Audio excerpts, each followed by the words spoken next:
Você quer viver You have ou the look morrer? of a man who accepts what he sees because he is expecting Não to wake sei. up. Só sei que foi assim. With great power comes great responsibility. Eles são grandes, mas nós é ruim. O sistema é foda. All the moments will be lost in time, like tears in rain. TalmaCast, o podcast do Cineclube Debates. Pode iniciar.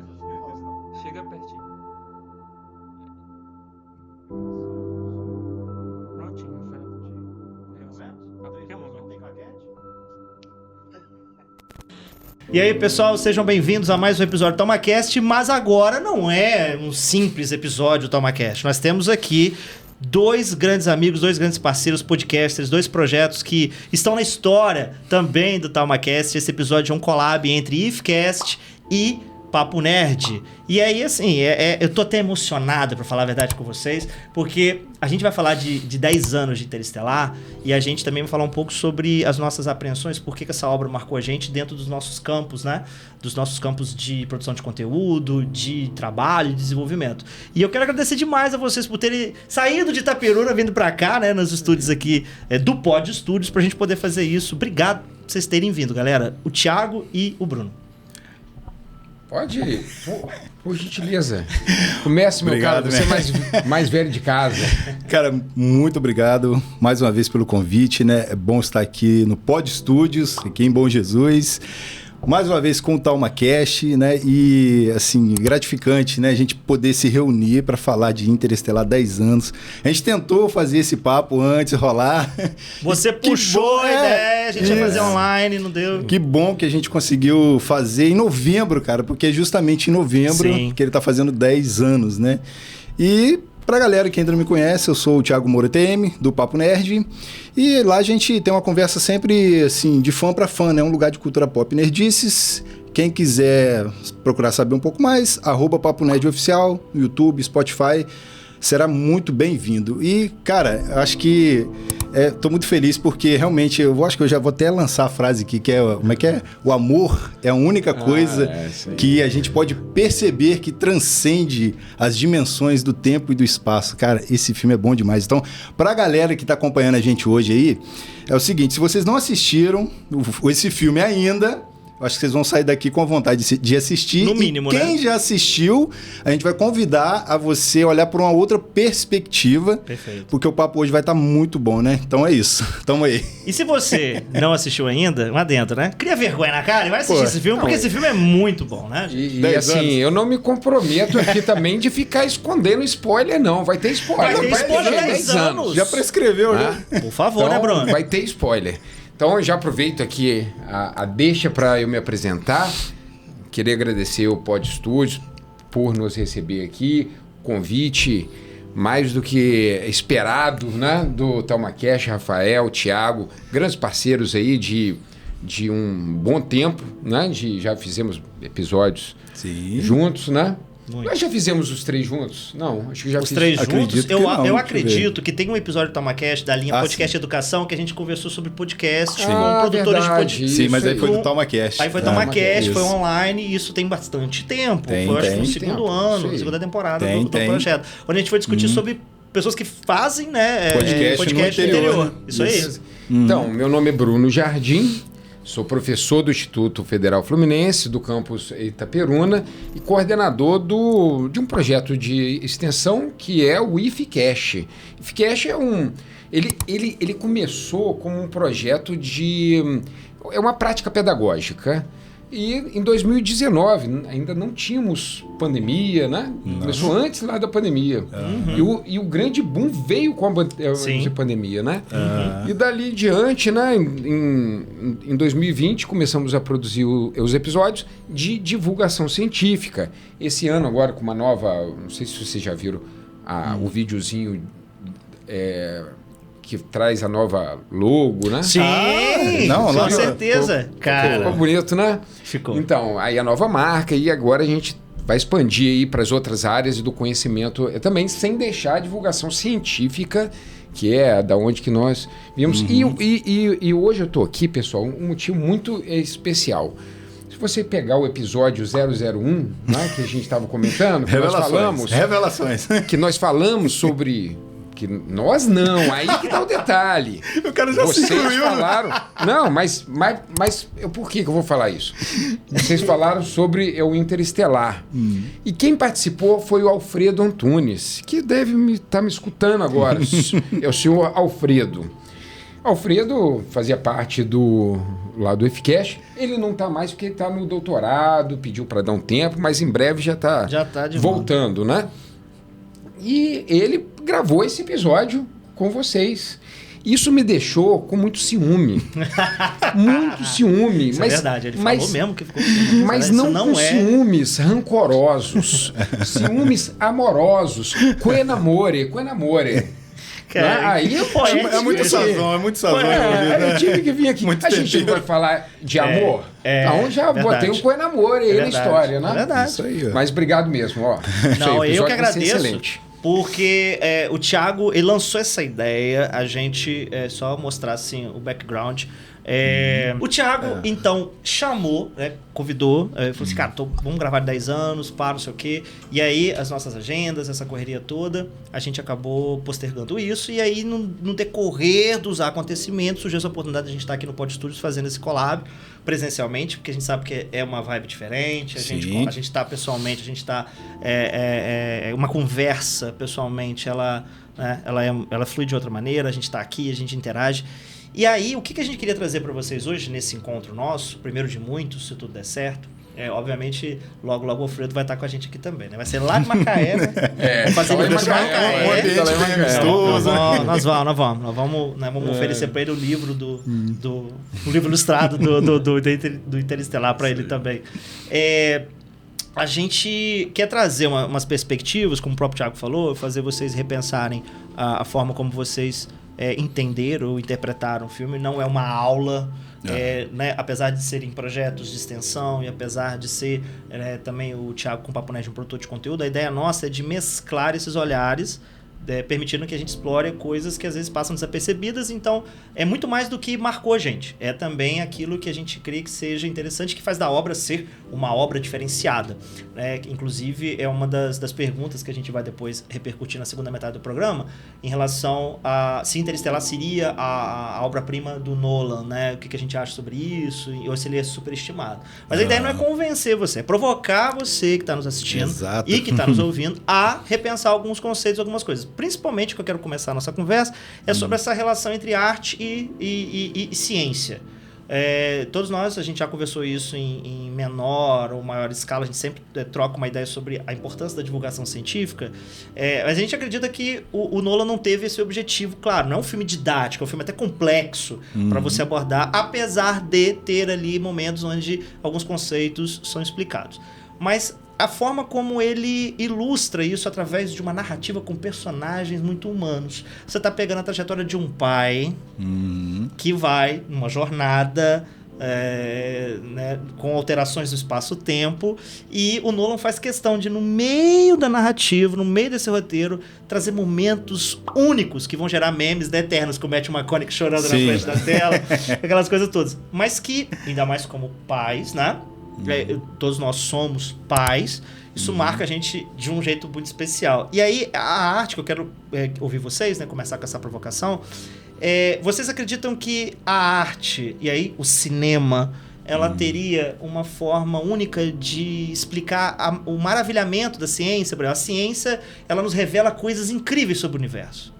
E essas coisas são descritas de modo técnico, de modo científico, numa linguagem específica. Mas o cinema ilustra isso, seja Gargantua, seja esses momentos, né, onde ele vai conversar com a filha e de repente já passou muitos anos. E eu queria que vocês falassem um pouco, dentro da perspectiva de vocês, né, como é que vocês entendem isso, essa questão de você ter um pano de fundo científico, mas é só a arte, talvez, que nos revela o maravilhamento.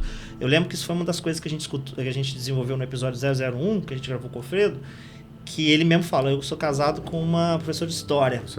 E ele é de física. Então, essa interação entre as dimensões, né, humanas e exatas, e aí isso é interessante. Eu queria começar explorando isso. Aí, Fiquem à vontade. Fica à vontade, porque a parte científica, eu acho que quem domina aqui é o professor Bruno.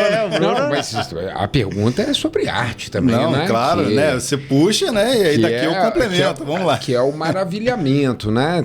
Tem um livro, né? Já vou sair um pouco da pauta, muito bom, do Richard Dawkins, que se chama A Magia da Realidade. Né? Ele mostra como que assim, em cada capítulo, ele mostra, por exemplo, algum povo, né, contando como que seria a criação do mundo. Né? E você tem as questões religiosas, questões culturais, e depois ele mostra a ciência. Né? E ele tenta colocar o seguinte, como que a ciência também pode ser maravilhosa. Né? Porque todos aqueles cultos, aqueles ritos, aqueles mitos são interessantes. Né? Aí, já falando lá do Interestelar, o caminho foi um pouco diferente, né? Ali do Interestelar. O Kip Thorne, que é o consultor científico, né? do Nolan, do né? filme, na verdade, a história é diferente, né? Porque esse filme ele nasce praticamente nos anos 80. Quando o Carl Sagan vai estrear a estreia mundial dele do Cosmos. Também, se vocês não viram Cosmos, vejam, está disponível no YouTube, liberado. Assim, é antigo, o pessoal vai ver, vai olhar e falar assim, gente, mas essa imagem está meio esquisita, mas vale a pena. Então, dali, ele vendo o Carl Sagan com aquela animação toda, né, ele falou assim, eu também posso contar a minha história de um físico teórico, que é uma coisa muito profunda, muito teórico mesmo, né? De um jeito que eu posso maravilhar as pessoas, né? Então esse projeto ficou engavetado um tempo. O primeiro diretor foi o Steven Spielberg. Olha, né? que legal. É o primeiro, só que aí teve uma greve dos roteiristas, aí tiveram que parar. Aí depois foi o irmão do Nolan, que é Jonathan. Depois foi o Christopher Nolan. Né? Então, a ideia foi um cientista buscando um jeito, né? Para manifestar a maravilha que a ciência também pode despertar, né? Esse maravilhamento todo, né? Essa questão que você pode explicar a física de um jeito vamos dizer, mais artístico, né? Sim. Então essa que é a trajetória aí, legal, né? Interessante, Artística, desconhecia. artística do filme. O background, porque ele conta uma história que está perpassada por conceitos dentro da física, dentro da ciência, mas o que vai te levando como um trem, uma locomotiva, é a história dos personagens. Você tem ali aquilo, né, onde isso vai dar, e no meio disso, eu acho que esse é um ponto positivo do Nolan, ele insere a ciência, ele insere os efeitos práticos na construção do interior das aeronaves, tudo ali funcional, mas o que é a coluna vertebral é a história de pessoas. É uma coisa simples e basilar, história humana, né? Tanto que o roteiro mesmo é do Nolan, né? Tipo assim, tiveram... Ele e o Jonathan, né? Isso, eles sempre trabalham juntos, né? Eu vi o filme, vi o filme de novo pela 10ª vez, né? Eu assisto aí, uma vez por ano final, pra ficar energizado. Aí lá no final tá escrito, né? São os dois irmãos. E assim, é o interessante que o Kip Thorne, que é esse consultor, né, que é vamos dizer, o mentor ali do filme, né? Eles ficavam muito juntos. E os irmãos Nolan sempre foram muito curiosos, assim... teve o consultor, mas grande parte, tipo assim, isso pode, isso não pode. Vieram 12 irmãos que estudaram. Eles eram alunos bons, né? Sim.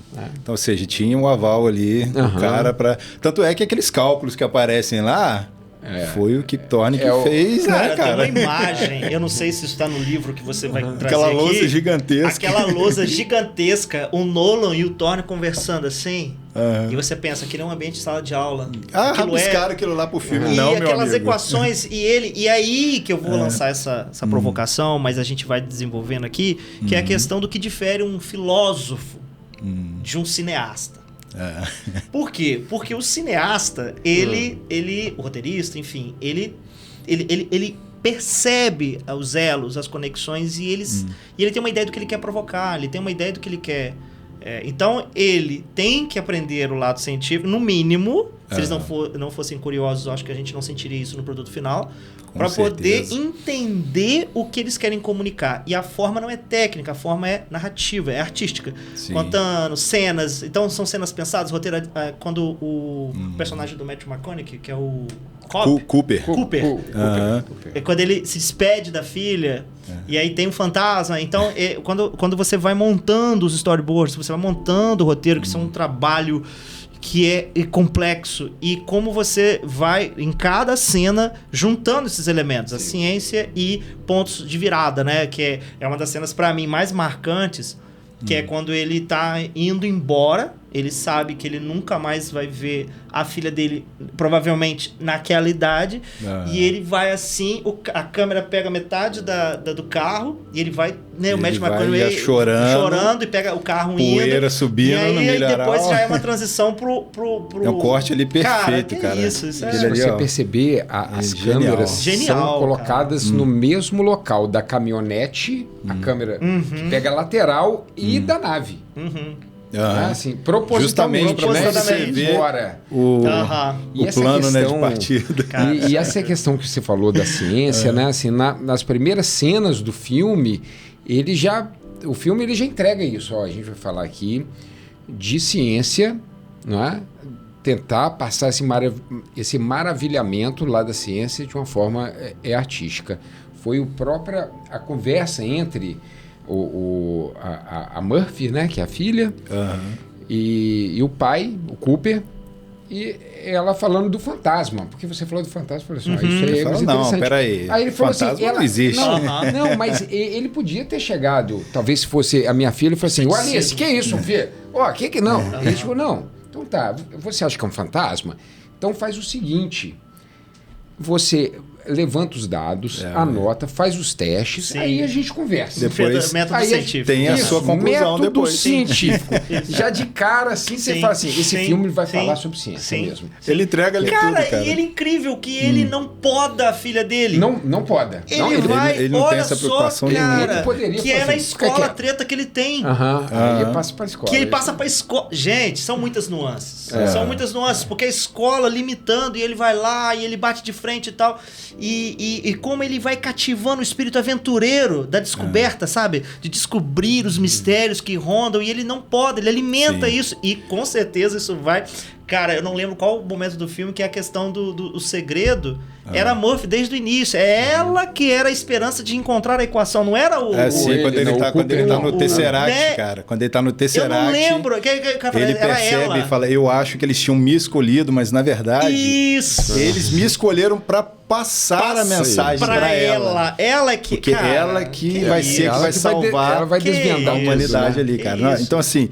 Eu acho que a genialidade desse filme, né, que ganhou prêmios, né, eu acho que, se não me engano, 3 Oscars depois, e ganhou trilha sonora, melhor trilha sonora, que vamos concordar, né? Não, isso aí é um papo próprio. É uma coisa que, deixa o filme ali num patamar único.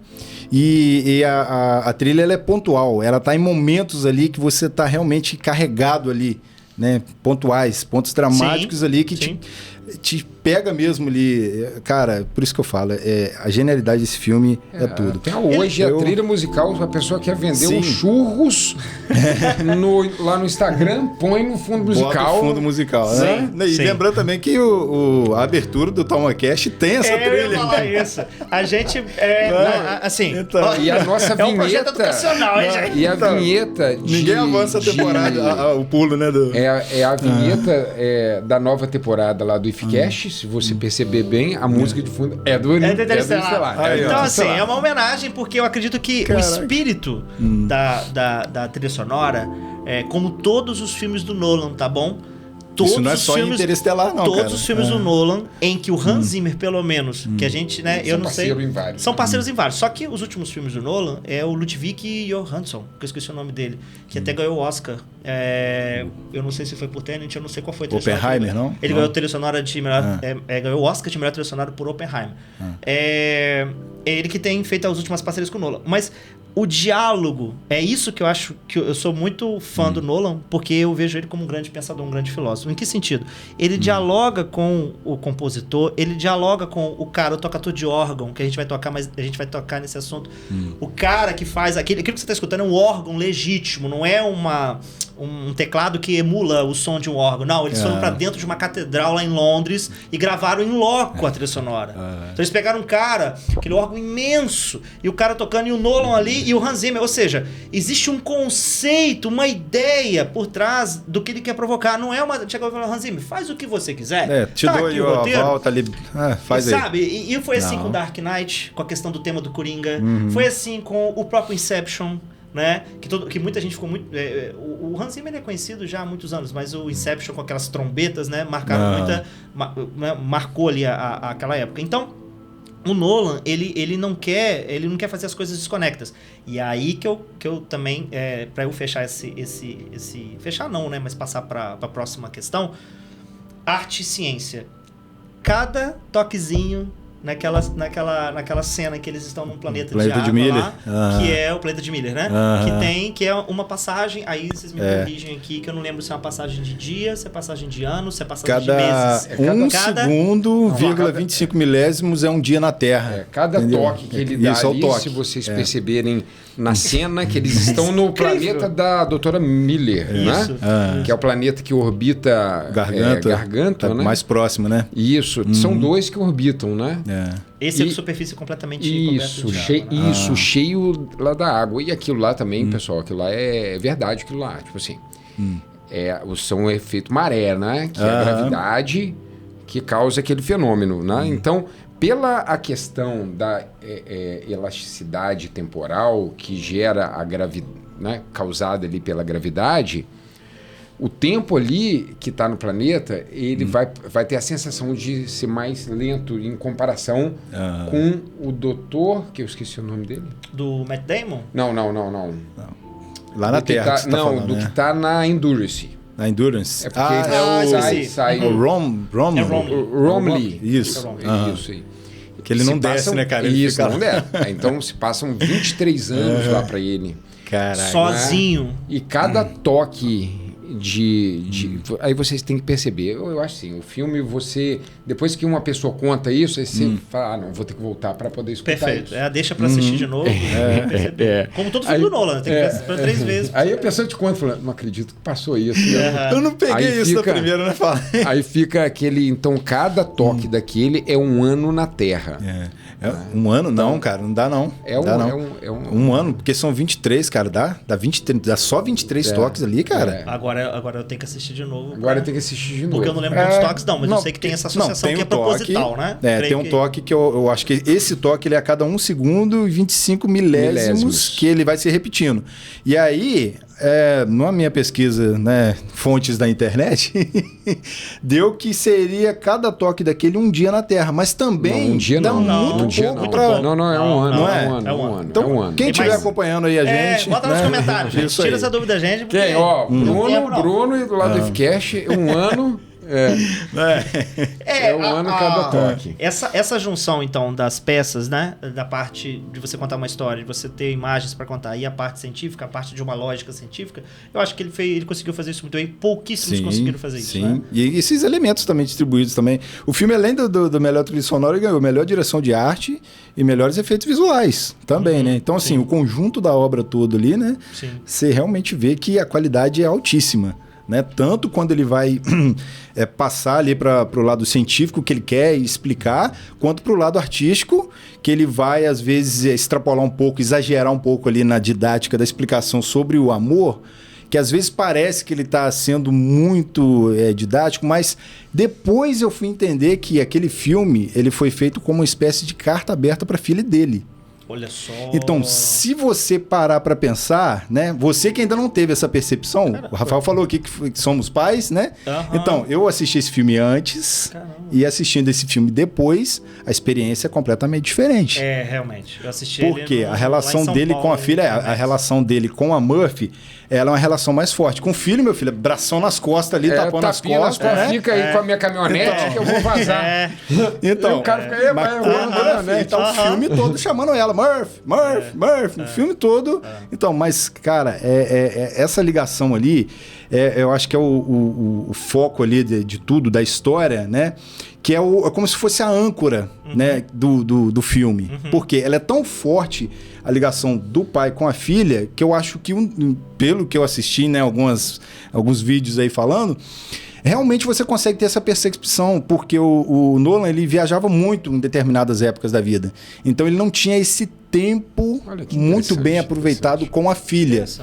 Então isso é uma forma dele estar trazendo ali e fazendo esse filme e explicando. Fala, olha o que pode acontecer se você não aproveitar o tempo que você tem. Porque pra mim, na verdade, o vilão no filme, ele é o tempo. Cara, você vê a praga lá, você vê a poeira, mas aquilo é uma metáfora. O Nolan, ele tem uma coisa com o tempo. Todos os filmes dele, ele tem uma coisa com... o Tenet aí, meu amigo, como diria o Chapolin, o Chaves, só os inteligentes podem ver. Aí eu tô fora. Porque a lógica, né, mas assim, isso que você falou, cara, faz muito sentido, porque o tempo, ele é um elemento que ele tem, o Nolan tem uma coisa com ele, tá em Inception, tá no Oppenheimer também, de certa maneira, enfim, tá no Dunkirk também, e é isso que você, né, a questão do... E aí a gente faz o paralelo com a mensagem, né, do amor atravessando dimensão terrível. Como a gente pode amar pessoas que já morreram, né?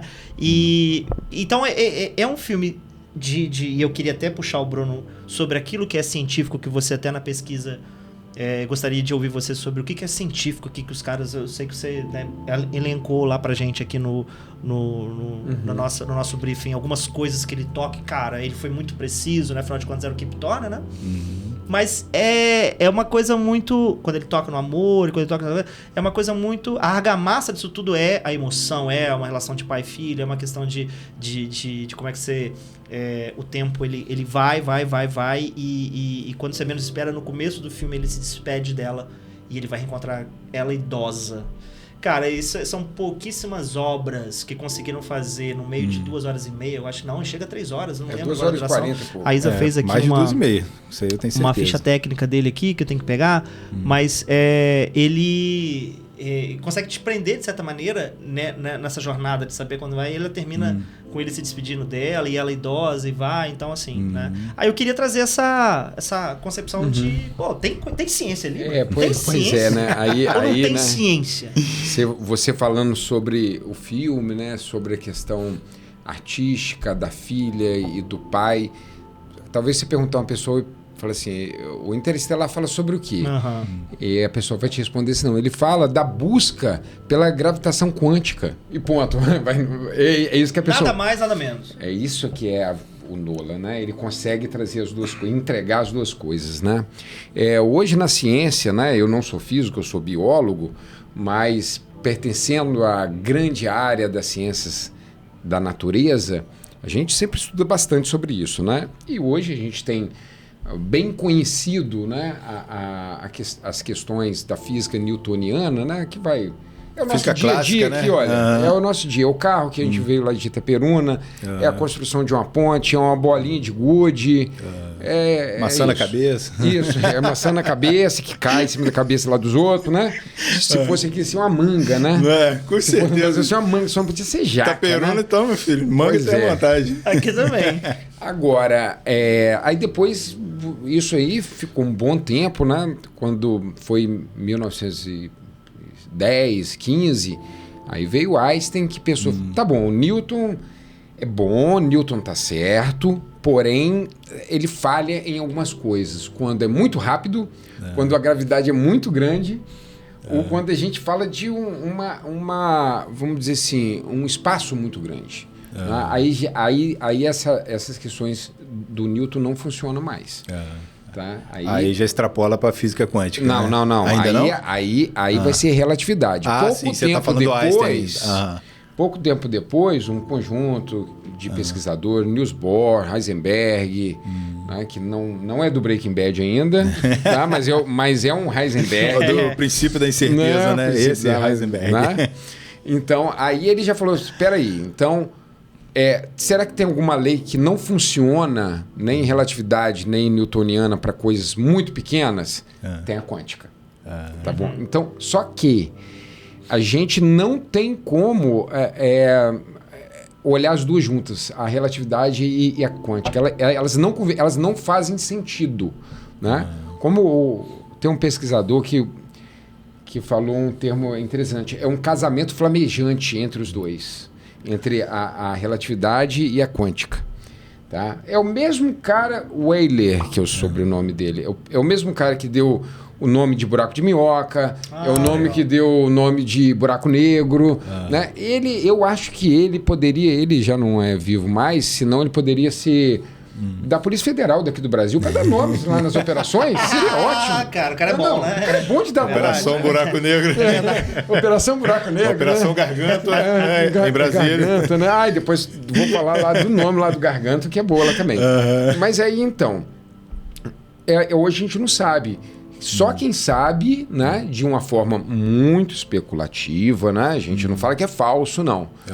Tá? Que é a questão que quando o Cooper está lá dentro da singularidade. Que aí, sim. Não sei se vocês lembram que quando ele estava lá no o Tesseract, o hipercubo. O hipercubo, né? É o hipercubo. Porque o hipercubo, ele é uma visão em 3D. Em 3D entender. Para ele entender. Isso aí. Né? Então, aí ali o TARS manda as equações da gravitação quântica, que ninguém sabe. Né? Então, e que ele só descobriu porque ele entrou na singularidade, não é um negócio assim? Isso aí. Que é uma IA lá. IA lá. Ele pegou... uma IA lá, não é um... né? Aí ele pegou... Lá ele, né? Aí ele pegou essas equações e mandou, aí ele desvendou. Então, o mote científico do filme é esse, né? Assim, é a descoberta disso que hoje é o santo grau aí da física, essa junção, né? Esse entendimento. Porque o entendimento de mecânica quântica é o que hoje a gente está usando muita coisa quântica aqui, laser, diodo, né? Isso tudo. Relatividade, a gente usa em GPS, tá? Porque a dilatação é temporal.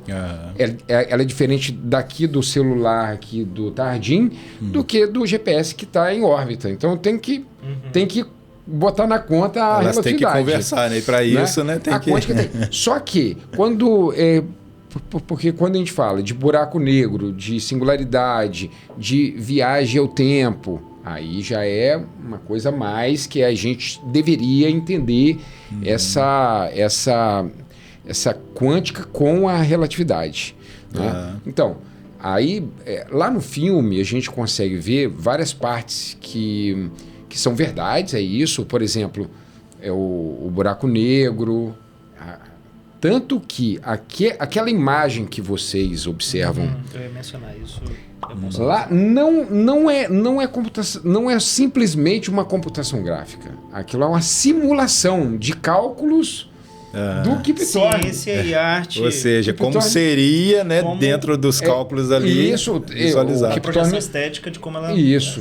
Então é uma simulação. Tanto que o Gargantua virou artigo científico. Artigo científico mais respeitáveis. Desculpa, tem que respeitar depois da arte, né, cara? Fala que a arte imita a vida, então ali nesse caso ali teve o filme de 2014. Em 2019, até uma brasileira participou da descoberta. Conseguimos tirar uma foto. Eu lembro, o pessoal ficava zoando, falando que era o olho de Sauron, né? Não, aqui. É igual o que tem no filme, cara.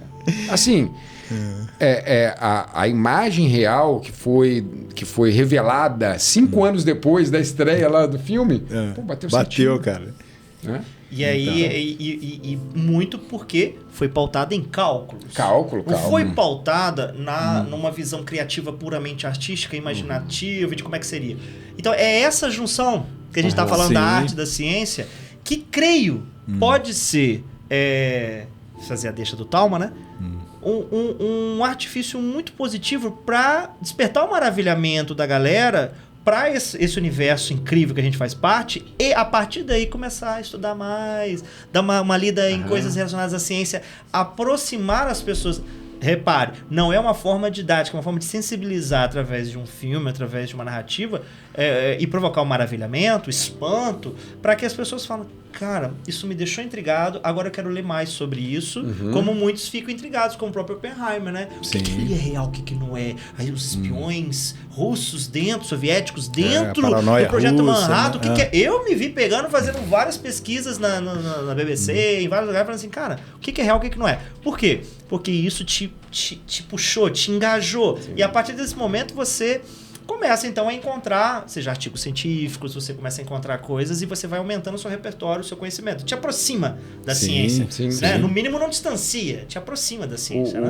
É o buraco de minhoca, também tipo assim, ele não é observável, mas matematicamente ele é possível. Não é? Até a gente só não observa, mas matematicamente ele faz sentido. Não, e até as isso marés... lá também, cara, do jeito que eles colocam lá, porque tem você falou do garganto aí, né? Mas tem o buraco de minhoca lá, que é onde leva para outra galáxia, que lá onde tem o garganto, é uma esfera, né? E aí você, a princípio, você fala, poxa, é um buraco. Não é um buraco, é uma esfera, mas é a forma como que a gente percebe aquela esfera. E você pode ver que aquela imagem que aparece ali, ela é uma lente gravitacional, né? Ela aparece todas as galáxias passando ali dentro, né? E aí de um fica jeito como se fosse um fundo, assim, um papel de parede, né, cara? Né? Isso é interessante pra caramba. Se ter um buraco de minhoca daqui, do Pod Studio, pro nosso estúdio lá do campus... você viria, eu conseguiria ver o estúdio lá, mas como se fosse uma bolinha de cristal, sabe? Meio transparente. Rapaz, isso é tipo aqueles círculos que o Doutor Estranho faz, quando ele abre. Que aí, por exemplo, você que tá do lado de cá, você vê lá o Sanctum lá dentro, lá, e quem tá lá também vendo. Mais ou menos isso, mas ele só seria mais essa questão falando, mais, né, professor? mais esférica, né? E assim, os efeitos de maré, como o planeta de Miller. Nossa, o Alfredo faz no episódio... Gente, convido vocês a darem uma olhada lá no Spotify. O episódio 001 do TalmaCast foi... Ele faz uma explicação sobre a questão das marés e eu achei aquilo tão assim, incrível que eu me peguei entendendo.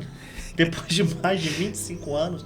Depois de mais de 30 anos de vida, como que a gravidade como a lógica que ele... Eu falei, gente, o que é isso? Alfredo, onde você estava? Por quê? Porque finalmente eu entendi. E então, é difícil explicar isso, né? Isso não é tão simples e ele explicar, conseguiu, sabe? Com a acessibilidade dele. E é importante falar o seguinte, a gravidade do Sol e da Lua, que influencia nas marés, né? Ela só influencia corpos grandes, tá, pessoal? Como é o oceano. Não tem nada a ver com cabelo, com plantação. Não adianta cortar seu cabelo na lua crescente, que não vai acontecer nada. Minha avó fazia isso. Não vai acontecer. Não cortar o cabelo, não, porque a lua crescente, não pode. Eu já vi um experimento, só fazendo um parênteses aqui, com um agricultor. O agricultor falou, não, só cresce bem na lua crescente. Aí o pesquisador falou, não, então vamos fazer o teste aqui.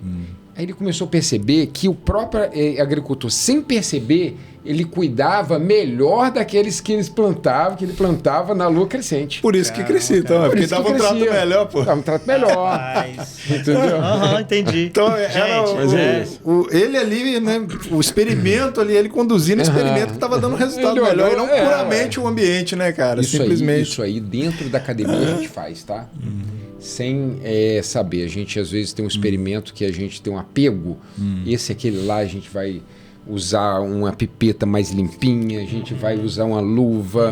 Né? Essa coisa do apego eu vou puxar depois que a gente trazer o quadro nosso, né? Ouvindo Ouvintes. E tem as meninas também no backstage aqui, a Lara, bolsista do Projeto IFCast, e a Isadora do Projeto TalmaCast. Meninas, dê um alô pra galera aí que estão vendo a gente e ouvindo a gente. Como é que vocês estão? Tudo bem? Fala aí.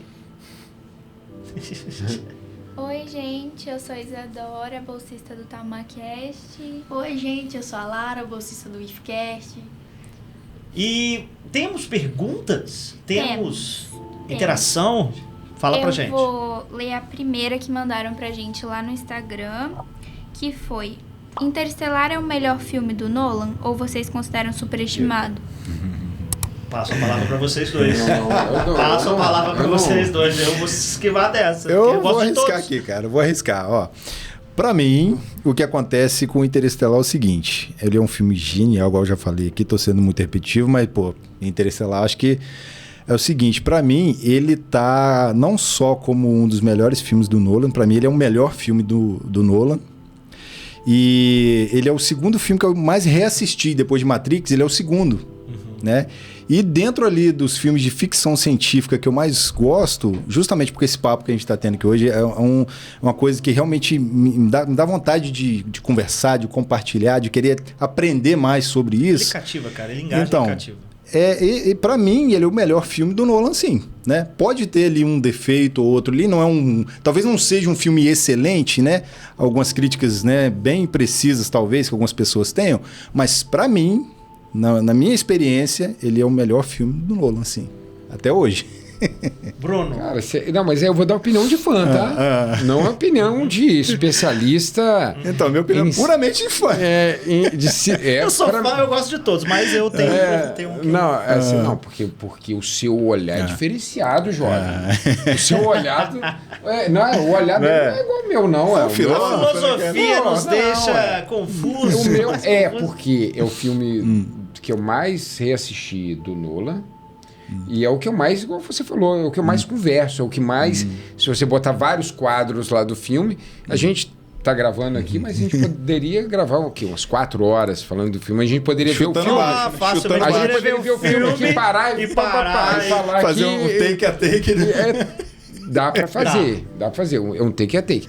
E eu não vejo isso nos outros, essa minha...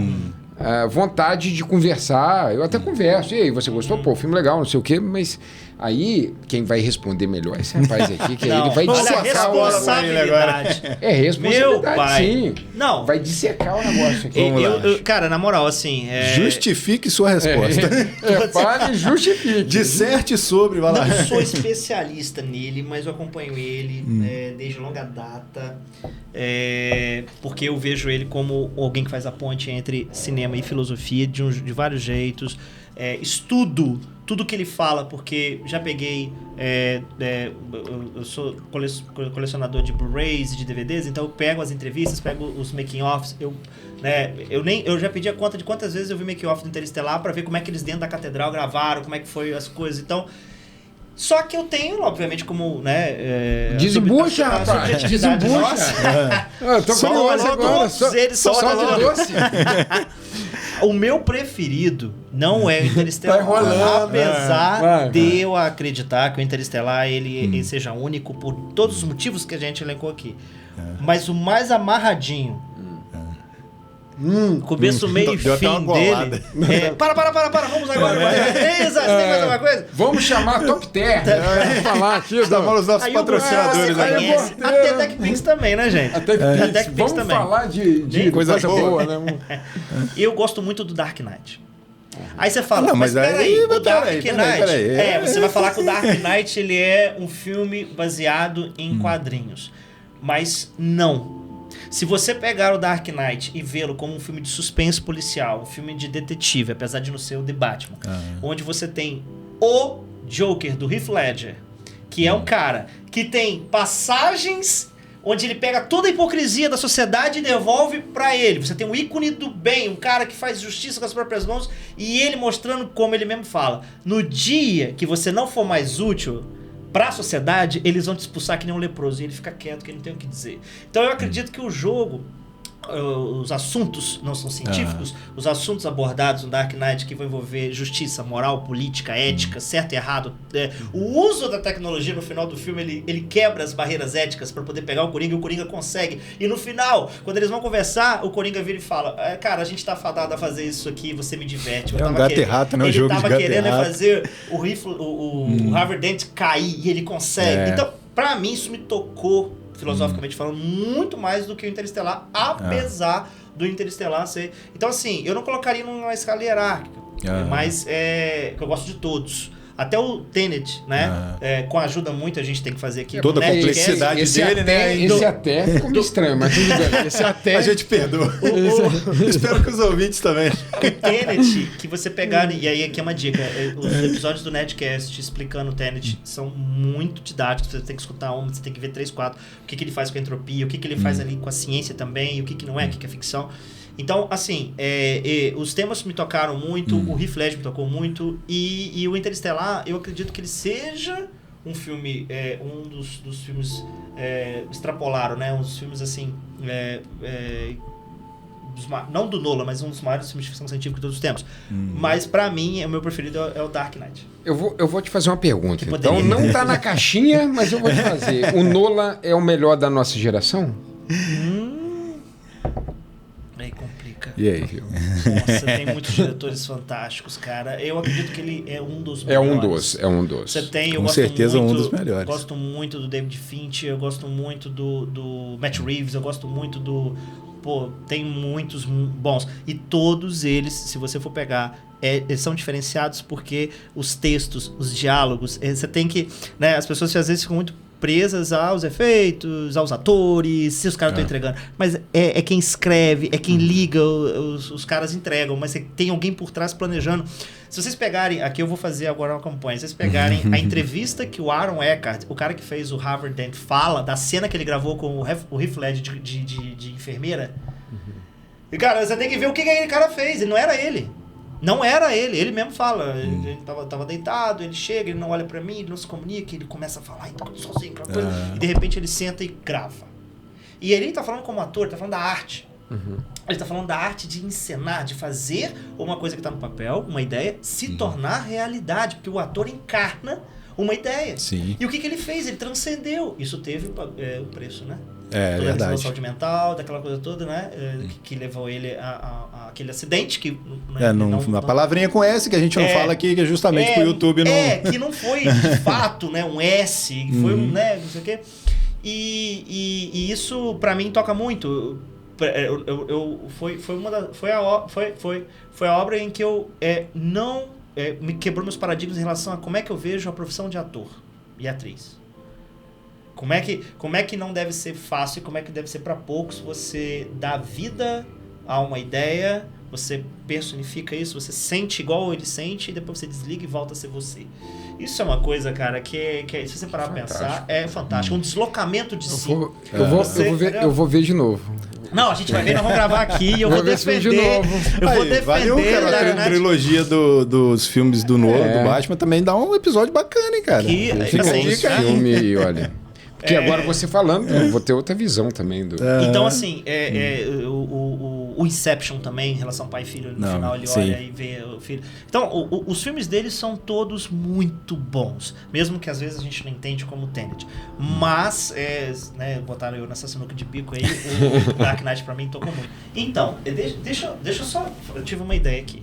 Eu tenho um pepino pra resolver, galera. A gente, né, cortou, lógico que o Will depois vai fazer alguma brincadeira com esse material. Eu preciso ir lá em casa, devolver o carro pra minha esposa. O Rafael, gente, ele não fala que eu dei dor de barriga em mim, senão vamos usar. O Will vai botar isso na edição final. Fala que o Rafael teve que dar um... Foi passar um fax. E eu volto rapidinho. Bem-vindas e bem-vindos a mais um episódio do IFCast. Só pra apresentar aqui, pessoal... Para quem não conhece, né? Olha quem tá do meu lado. Olá, Lara Sátolo. Tá? E a Lara tem alguma coisa tá fazendo aqui com a gente agora, né? Eu vim pra te perturbar um pouquinho. Mais. Porque que me perturba a semana inteira. O Bruno, ele é meu Google, sabe? É o oráculo da sabedoria. Como ele tava falando aqui, eu tava ali atrás escutando, a gente tava falando de buraco negro. Aí, eu queria te fazer uma pergunta. A teoria dos buracos de minhocas é plausível? Então vamos lá. Se sim... Primeiro, se sim... Como ela se conecta ao buraco negro e à gravidade quântica? Então tá.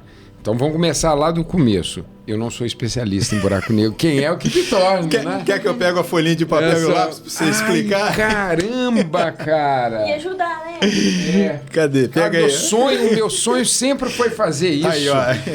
Olha só. Hoje ele vai poder fazer. Então, pessoal, é o seguinte... Eu não sou especialista, né? Mas esse é um tema muito apreciado dentro do Interestelar, né? Acho que é o ponto-chave ali, né? Então, foi colocado... olha só o que eu vou falar. Foi colocado um buraco de minhoca, né, perto de Saturno. Tá? Foi colocado caramba, 50 anos antes, né? Não, e longe pra caramba, né, cara? Por longe. Ter botado mais perto. Pois é, né? Eu não pensei nisso, né? Perto da Lua ali, sei lá. Que não bota... pertinho, né? Eu acho que muita gente poderia ver. Muita gente poderia ver. Aí que tá o negócio. O buraco de minhoca, ele... Aí a Lara, ela perguntou se é plausível. Assim, matematicamente, sim, tá? Os cálculos matemáticos, eles afirmam que sim, é plausível. Naturalmente, ele pode aparecer? Não. Ele tem que ser realmente, ali no filme foi colocado assim, alguém fez. E se hoje aparecesse um buraco de minhoca, alguém teria que fazer. Buracos de minhoca é diferente do que um buraco negro. Ele não eles são conectados? Não. É uma coisa diferente da outra. O buraco de minhoca, você imagina que esse daqui... É isso aqui que eu sempre quis fazer. Sempre quis fazer isso aqui, ó. Não, mas... Tá? Eu puxei Obrigado. O buraco de minhoca, imagina que o nosso universo, né, que a gente chama de brana, tá? É a nossa brana, é porque a gente está aqui. Tudo que está em volta aqui é o hiperespaço. É da onde que estavam os seres... das 5 dimensões, né? É só lembrando, 3 dimensões... 3 dimensões físicas e uma temporal, e o meu tempo. A percepção que a humanidade tem são três espaciais. Altura, largura, e quando você está assistindo um filme 3D, é a profundidade, né? E é mais a dimensão do tempo, né? Isso, 4. Já esses seres, né, que são da... Pentadimensionais. Essa outra dimensão, pelo que o filme dá a entender, é desse bulk, né? O bulk é o hiperespaço. Aqui está a nossa brana, né? O hiperespaço é esse espaço aqui em volta do nosso espaço, é o hiperespaço, né? Então, o buraco de minhoca também foi um nome dado lá pelo Weyler, que foi um físico teórico, né? Inclusive o orientador do Kip Thorne. E ele explicando, né, assim, se você tem uma maçã, né, estou explicando a maçã, se fosse no Brasil, a gente botar uma goiaba. É uma goiaba. Bem brasileiro mesmo. Bem brasileiro. Aí o bichinho da goiaba, ao invés de passar por cima, né? Pô, cara, tem uma explicação do cosmos que faz isso, né, cara? Cara, isso é demais. Do Carl Sagan, né? Isso é demais. Que ele fala que ele pega a maçã... Isso, não, mas isso aí... Eu vou chegar ao ponto. Não é nisso ainda não, tá bom. Não é esse não, mas é perto. Vai no caminho aí. Então, ele põe a explicação original lá da maçã. É interessante porque é uma formiga. Porque o que acontece? Para a formiga chegar do outro lado, é melhor ele passar dentro, né, lá da maçã. Só que o interior de uma maçã não é um local típico de uma formiga. Então, para ele, aquilo é um lugar desconhecido. Né? Então, ele não consegue entender o que são aquelas paredes ali. Né? Então, aí como que é o nome mesmo do pesquisador? Lá do filme, Interestelar? Romilly. Ele explica como... Todo mundo que explica. No Stranger Things, o professor deles explica também, cara. No mundo invertido, vai dar uma explicação bacana aqui. Também. Ele faz então, mais ou menos aqui isso. é a nossa brana. Aqui eu vou escrever um ponto A, né? Vou botar Saturno, né? Saturno. E aqui eu vou botar essa outra galáxia que é o Gargantua, né? Então, é muito longe, né? Um do outro, é impossível... na velocidade que a gente possui, mesmo se fosse em uma velocidade relativística, 60% lá da velocidade da luz, 90%, não ia ter como. Então, esse buraco de minhoca é essa dobradura, né, que se faz aqui, esse buraco aqui. Agora, note que a gente está passando esse buraco aqui, que seria uma ponte. Você sabe onde que fala isso também? No filme do Thor. Só que lá eles não chamam de é o buraco... eles usam a Bifrost. Não, Bifrost. Isso, a ponte do arco-íris. Einstein-Rosen, né? Que é alusão aos pesquisadores. Aí aqui tem uma ponte que você vai de Saturno a Gargantua, passando pelo o hiperespaço, pelo Book, né? Que é o Book, ele passa aqui.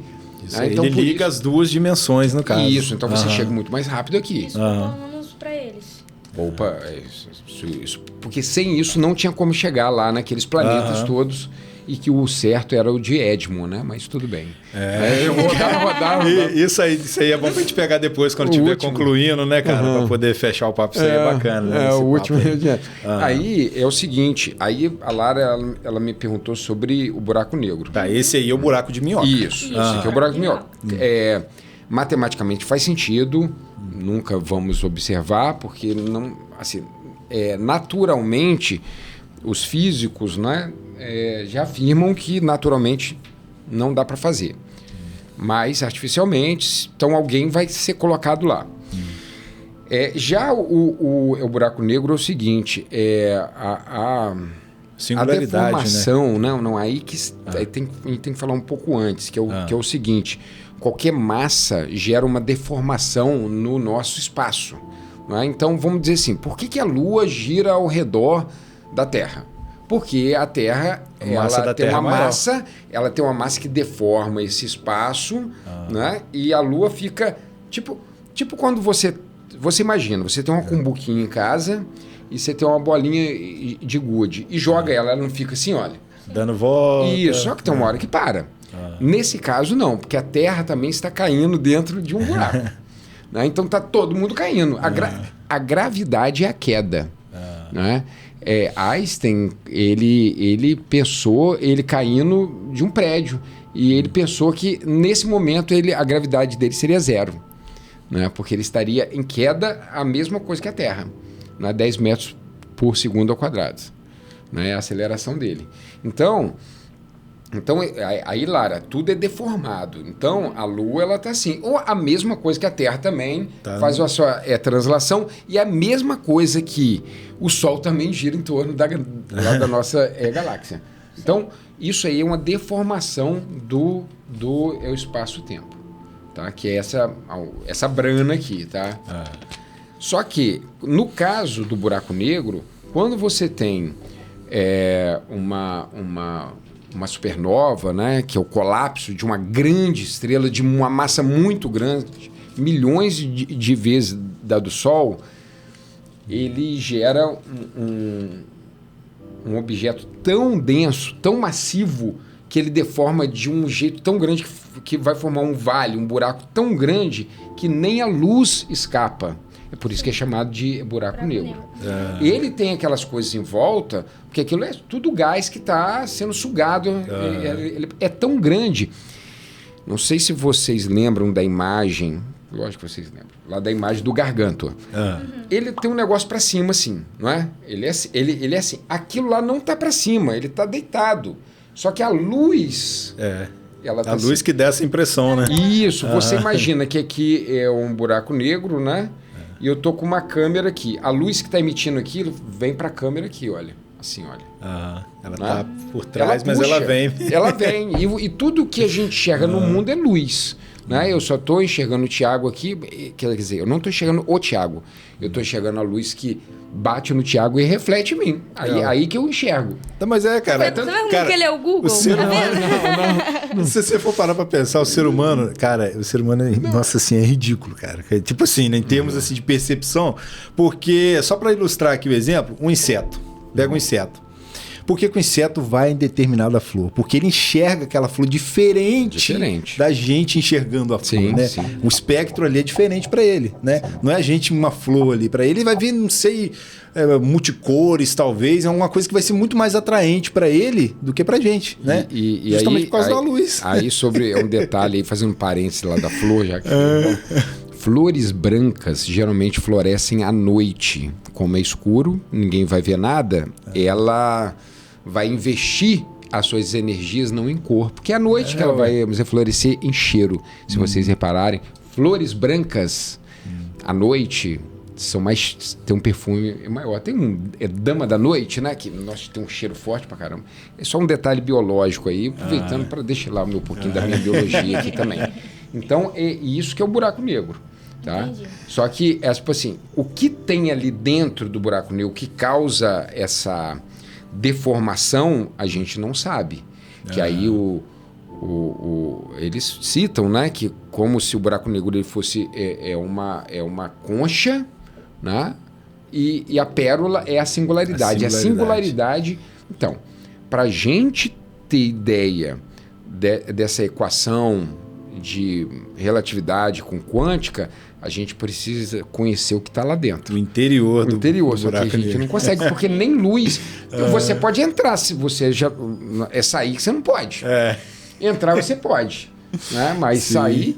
E assim, aí tem essa parte lá do filme que ele entra, não é? Dali pra lá já é especulação, é a questão do filme. Mas isso aí que é bacana do filme. Mais um dos acertos do filme, porque o cara extrapola onde ele tem liberdade pra extrapolar. Não, e assim, Então... e assim, ele extrapola, ele poderia, mas faz sentido físico você construir ali como se chamou? É um Tesseract. O hipercubo, que eles chamam também. Né? O hipercubo. Porque as pessoas... Aí que vem a questão que o Thiago estava falando, do Carl Sagan, da planolândia, né?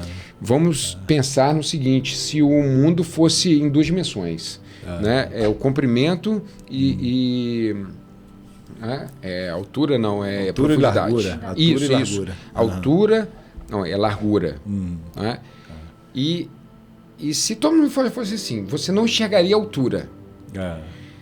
Aí tá todo mundo aqui. Se eu botasse essa caneca aqui do Taumacash, eu vou falar assim, do Pod Studio, aqui, olha. Ninguém iria entender o que estava ali. Porque estão num plano diferente. Porque a pessoa não conhece outra dimensão a não ser as duas da Planolândia. Aí, por isso que tiveram que construir um hipercubo de 3 dimensões. Entendi. Né? Porque senão o Cooper também não ia entender, né? Entender o que é isso. Eu não sei. Perdido. Ele não conseguia nem explicar. Né? É igual a teoria lá das cordas, ela acontece em 11 dimensões. Poxa, eu não consigo nem entender mais uma, né? Quanto mais 11, né? Quanto mais 11, né? E é isso. Agora, a conexão entre os dois não tem, não. Ali foi uma questão lá do filme. Agora, tem uma questão lá do filme interessante, porque eles botaram 2 planetas orbitando o Gargantua. Né? O que não faz muito sentido eles terem lá visitar. Aí foi poético também. Tipo assim, o que aconteceu lá, mas assim, o que acontece? Provavelmente, se alguém me falar assim, olha, vamos visitar um planeta que é... Acho que não, porque, se aqui a gente já fica... Se final de semana estava chovendo e hoje está quente pra caramba, a gente já fica incomodado. Você imagina as oscilações... Num lugar daquele, né? Daquele lá. Seriam tremendas, né? Eles poderiam ir direto lá para Edmond. Mas aí também não teria o filme, né? Então, é verdade. Não teria aquela cena maneiríssima. Eu me peguei pensando nisso. Você não sairia daqui da Terra para ir para outro planeta, não? Para conhecer? Para explorar? Não. Para Marte? Não, né? acho só que pra o dar planeta... Uma olhadinha, não, assim, a curiosidade tem, mas...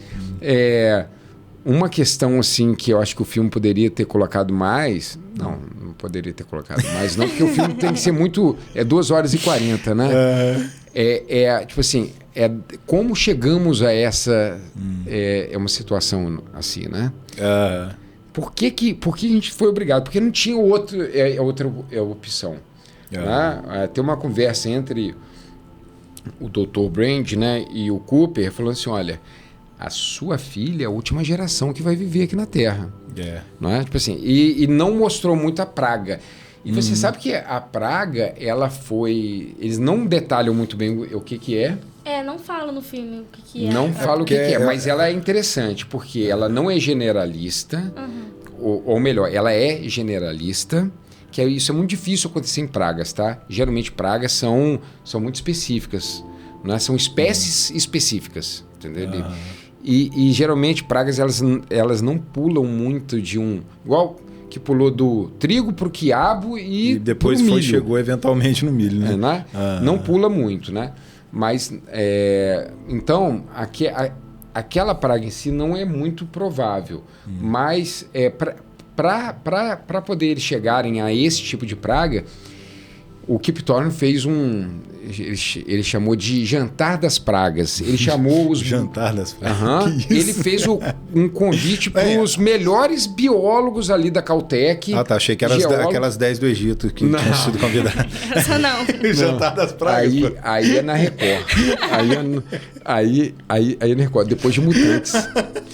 Depois de Mutantes, né? Os 10 Mandamentos, né? Uma coisa parecida, né? Mas então, aí que tá o negócio. Ele convidou os 10 melhores. Os 10 meus, eu falei 10. Os 10 mais. Os melhores ali. Porque a Caltech é pequena, tem 300 professores. O Campo Centro do IF tem mais professor do que a Caltech. São 300. Caraca! É bem pequeno. Mas são os crânios aí, né? E convidou e pagou um bocado de vinho, jantar, não sei o quê, e falou assim, botou um gravador, vamos conversar sobre uma possível praga. E deram várias ideias, a questão lá do nitrogênio, mas tipo assim, eles tiveram que esticar a corda um pouco, né? Porque o filme, ele não passa num futuro tão distante assim. Né? Não passa... Não. Eles não falam ali, mas em que época? Acho que 2060 e poucos, se não me engano. Então, que mas não é tão mais distante não, né? Eu pretendo chegar até essa data aí, tá, ô Thiago? Se tudo correr bem, se você falar que é tão distante, eu tô ficando preocupado. Então, tanto que na abertura aparece opção de livro, né? E são livros que a gente tem hoje aqui, né? Um dos livros é o do José Saramago, um que até fez aquele filme que foi gravado aqui no Brasil. Sai sobre a cegueira?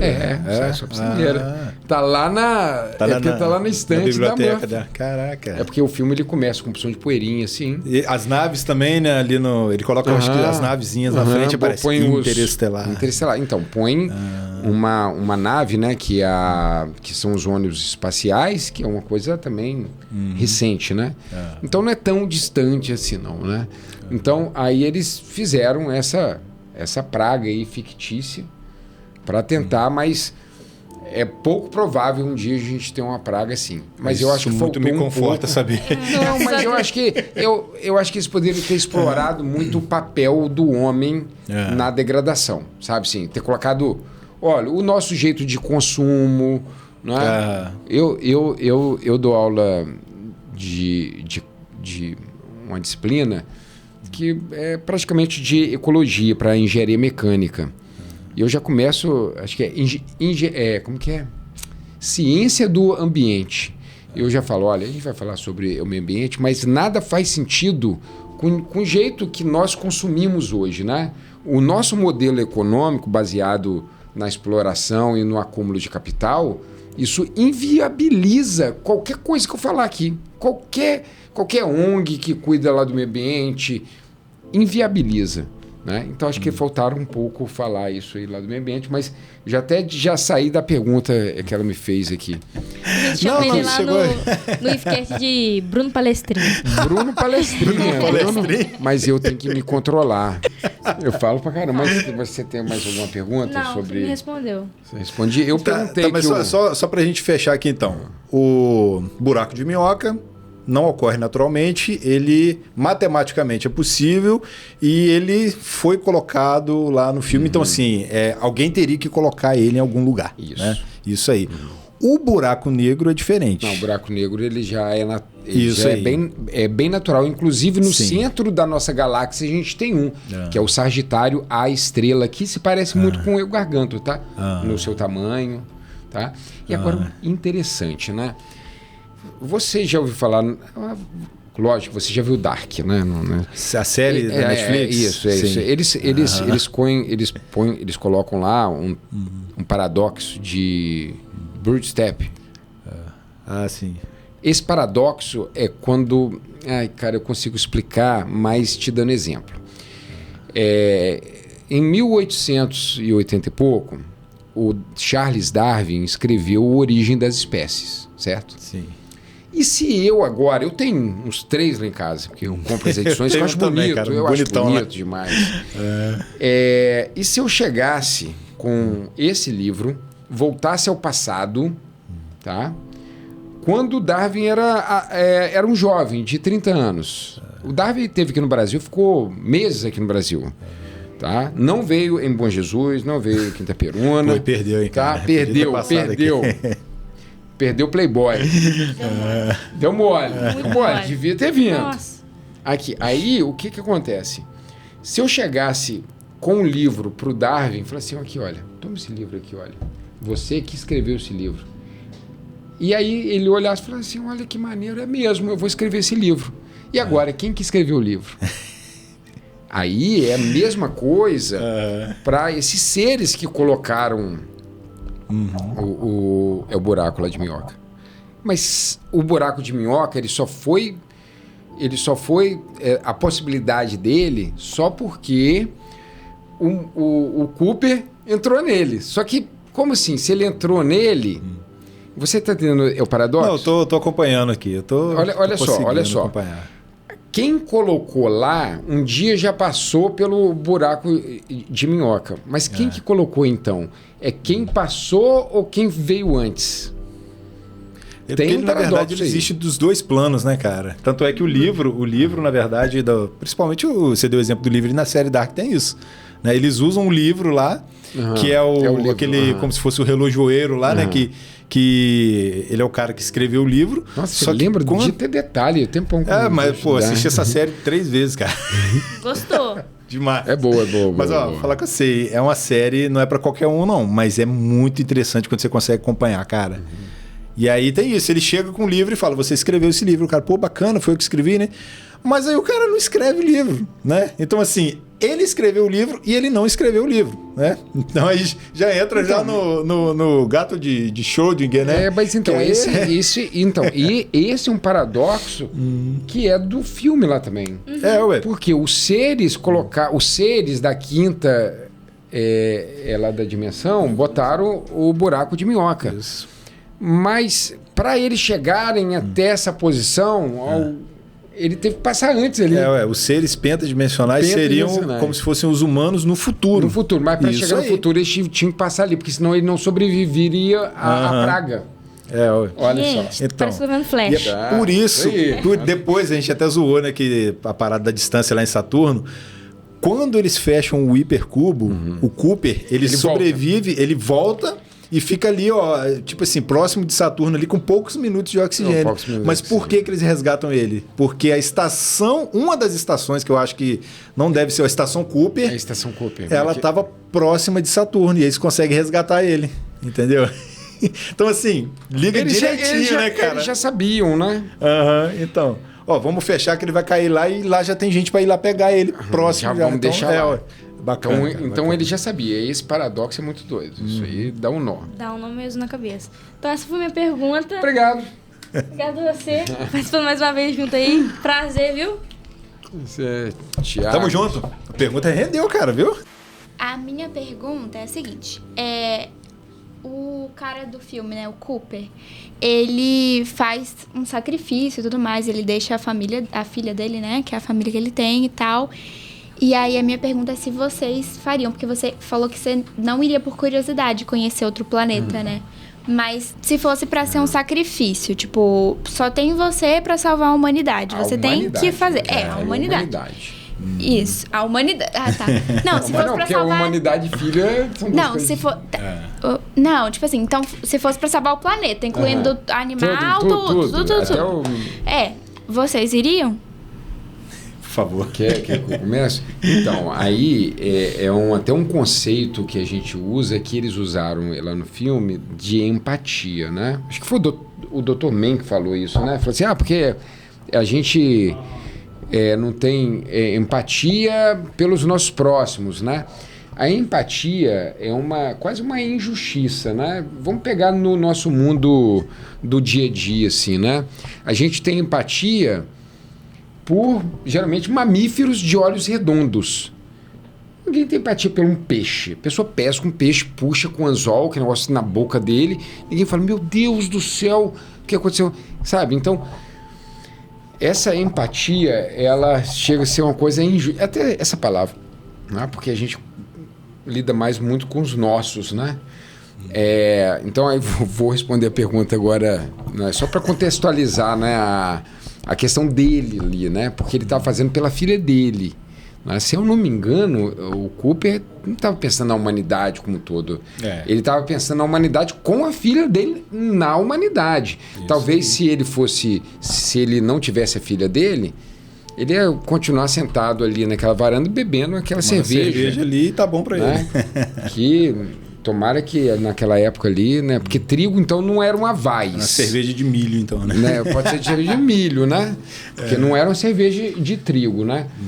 Mas agora porque eu tô te enrolando, tá? Para não responder essa pergunta. Pensando para te responder. Vocês todos têm filhos, né? Eu tenho. Eu tenho dois. Nos dois cenários, vocês não tendo filhos e vocês tendo filhos, tá aí qual seria cada escolha? Mudaria? Muda. Eu acho que se fosse no exemplo do Cooper, eu não iria. Eu acho que eu ficaria para curtir os meus filhos aqui. Eu, Bruno. E a humanidade já tem o tempo, né?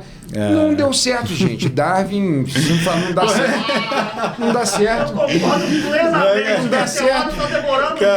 Não dá certo, meu filho.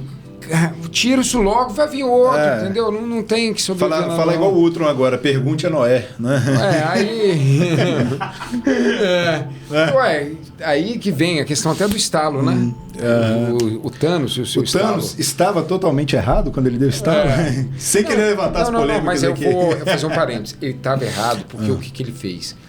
O estalo do Thanos foi para todos os seres vivos. Sem distinção. Não, né? Cara, porque aí você é a mesma coisa da Black Friday, né? Você dobra o preço e depois corta. Aí não adianta nada. Eu tô de olho na cafeteira lá, já estão fazendo isso, cara. Estão me sacaneando. Estão subindo para depois cortar. Isso aí. Ela já dobrou de preço. Não, mas aí se fosse... Não, peraí. Eu falo, se fosse tudo, animais, o planeta todo, mudaria a sua escolha? Não.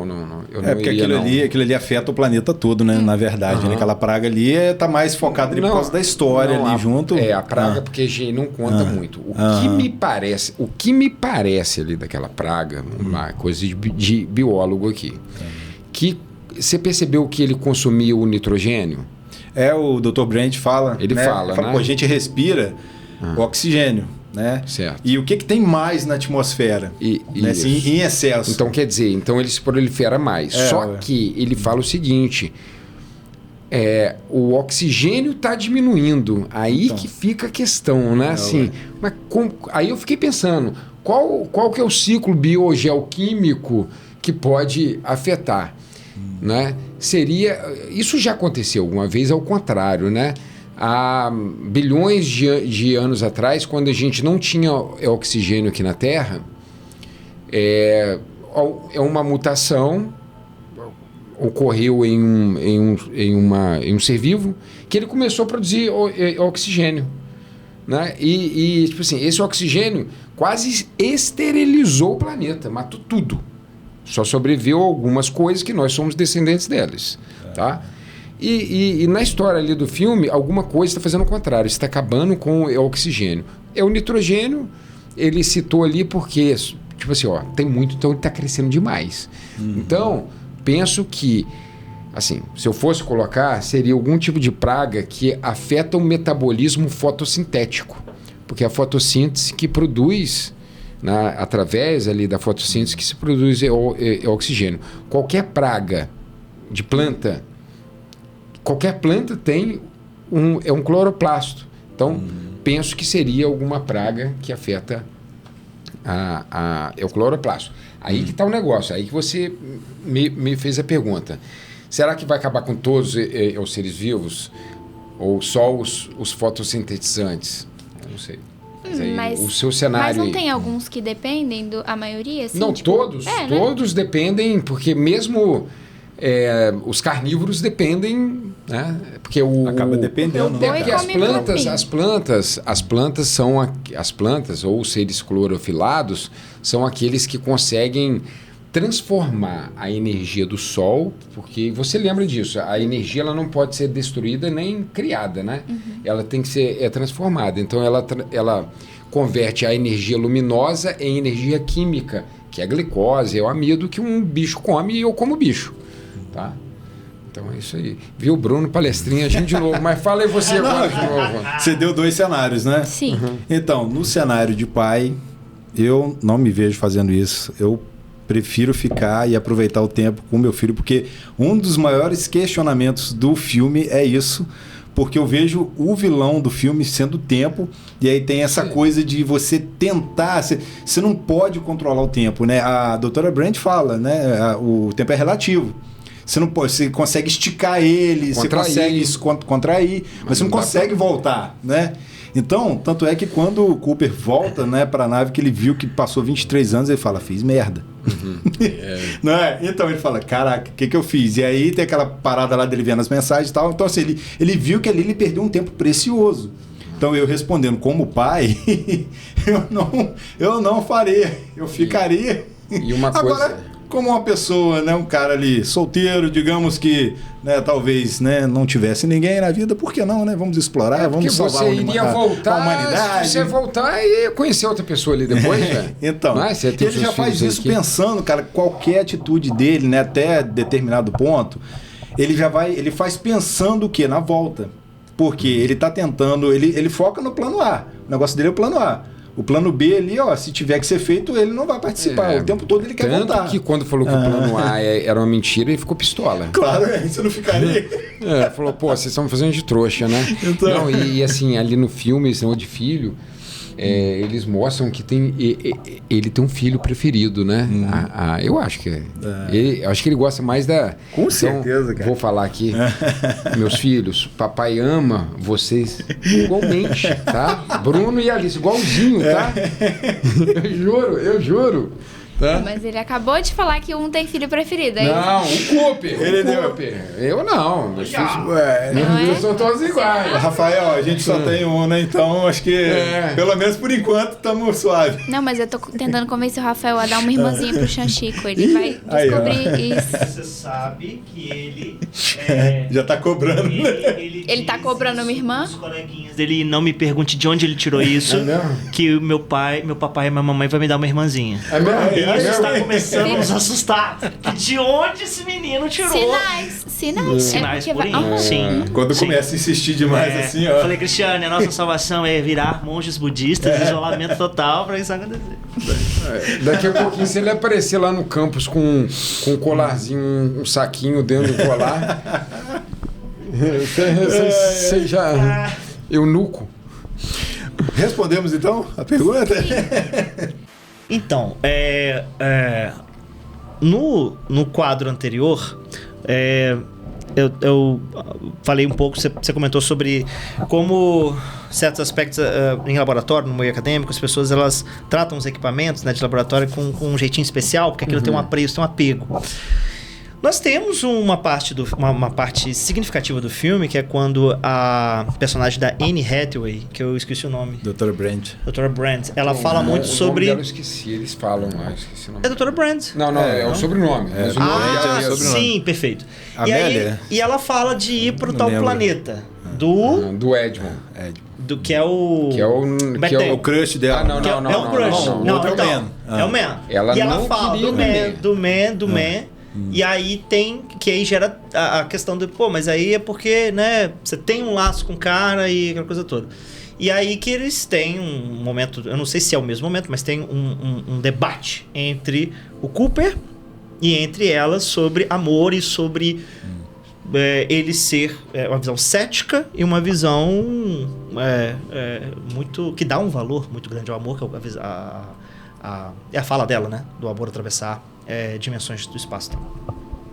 E ele traz uma perspectiva do amor, né, que não, enquanto seres a gente precisa disso para reproduzir, é toda uma questão de elo social, aquela coisa toda. E essa questão do apego, que está ligada também à provocação da Isa, se você pegar Schopenhauer, se você pegar alguns filósofos, mas Schopenhauer em específico, está tudo conectado à nossa vontade, está tudo conectado àquilo que realmente nos engaja e nos move. A pergunta, né? Faria isso? Sacrificaria meus minutos, minhas horas com meu filho para ir? Claro que não, porque o que vale é o tempo que eu passo com eles, é o que vale em todo sentido.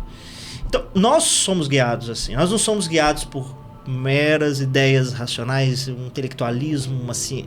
Nós somos seres humanos e até a filosofia é amor pela sabedoria, amor pela sabedoria. amor, philos, amor pela sabedoria. Então o que move o filósofo é um desejo de descobrir a verdade sobre as coisas. A racionalidade, os sistemas complexos, as ideias e a lógica vem depois. O que move, o que faz engajar é o sentimento, a emoção, é a vontade. É a angústia, porque o que difere um filósofo de um filodoxo, né, que o Platão gosta de falar, o amante da opinião e o amante da sabedoria, é a questão de como o amante da sabedoria fica com a pulga atrás da orelha. Ele fica assim, cara, tem coisa acontecendo, eu não sei. Tem coisa acontecendo, eu não sei. Eu olho pra realidade e vejo ela, eu olho pro universo e vejo ela complexa. O documentário do Hubble mudou minha vida. Um documentário que eu indico, eu não sei como é que você vai achar isso, porque eu ganhei o DVD do meu primo, o Levin, formado em biologia.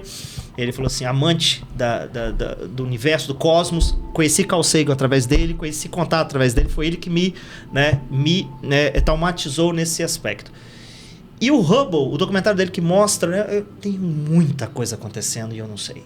E a ciência é uma porta de entrada para conhecer isso. Mas o que está motivando é o meu lugar nisso tudo. É um estar, é um sentir-se parte de algo. Então, no fundo é isso que nos move, o apego, toda essa racionalidade que a gente tenta depois até em converter em palavras, né? Na linguagem, às vezes até é vã. Por isso que a poesia às vezes alcança coisas que a filosofia não alcança. Tem coisa que a poesia alcança, né? Extrapola, ela quebra as palavras, ela quebra e dá um sentido e tal. E a arte tem esse poder. Aí eu volto, né, para fechar o ciclo. A arte, ela tem o poder, e aí eu queria provocar isso, de mostrar coisas que talvez as próprias descobertas científicas que a ciência por si só não consegue, né? Os cálculos causam maravilhamento para além do matemático? Ou os cálculos só causam maravilhamento quando são revertidos numa projeção estética, que nem você vê, né, Gargantua, certo? Entende? É como se a arte ela nos ajudasse a visualizar, a sentir aquilo que a ciência está demonstrando de outra, a linguagem matemática, a linguagem científica, o método científico, e a arte vem para nos aproximar, unir esses dois lados. E aí essa questão do apego, respondendo a pergunta, é o que nos move, é o que nos move, não tem nem o que pensar. Na minha concepção, a pergunta da Isaná, desculpe a humanidade, não sou salvador, não sou Messias.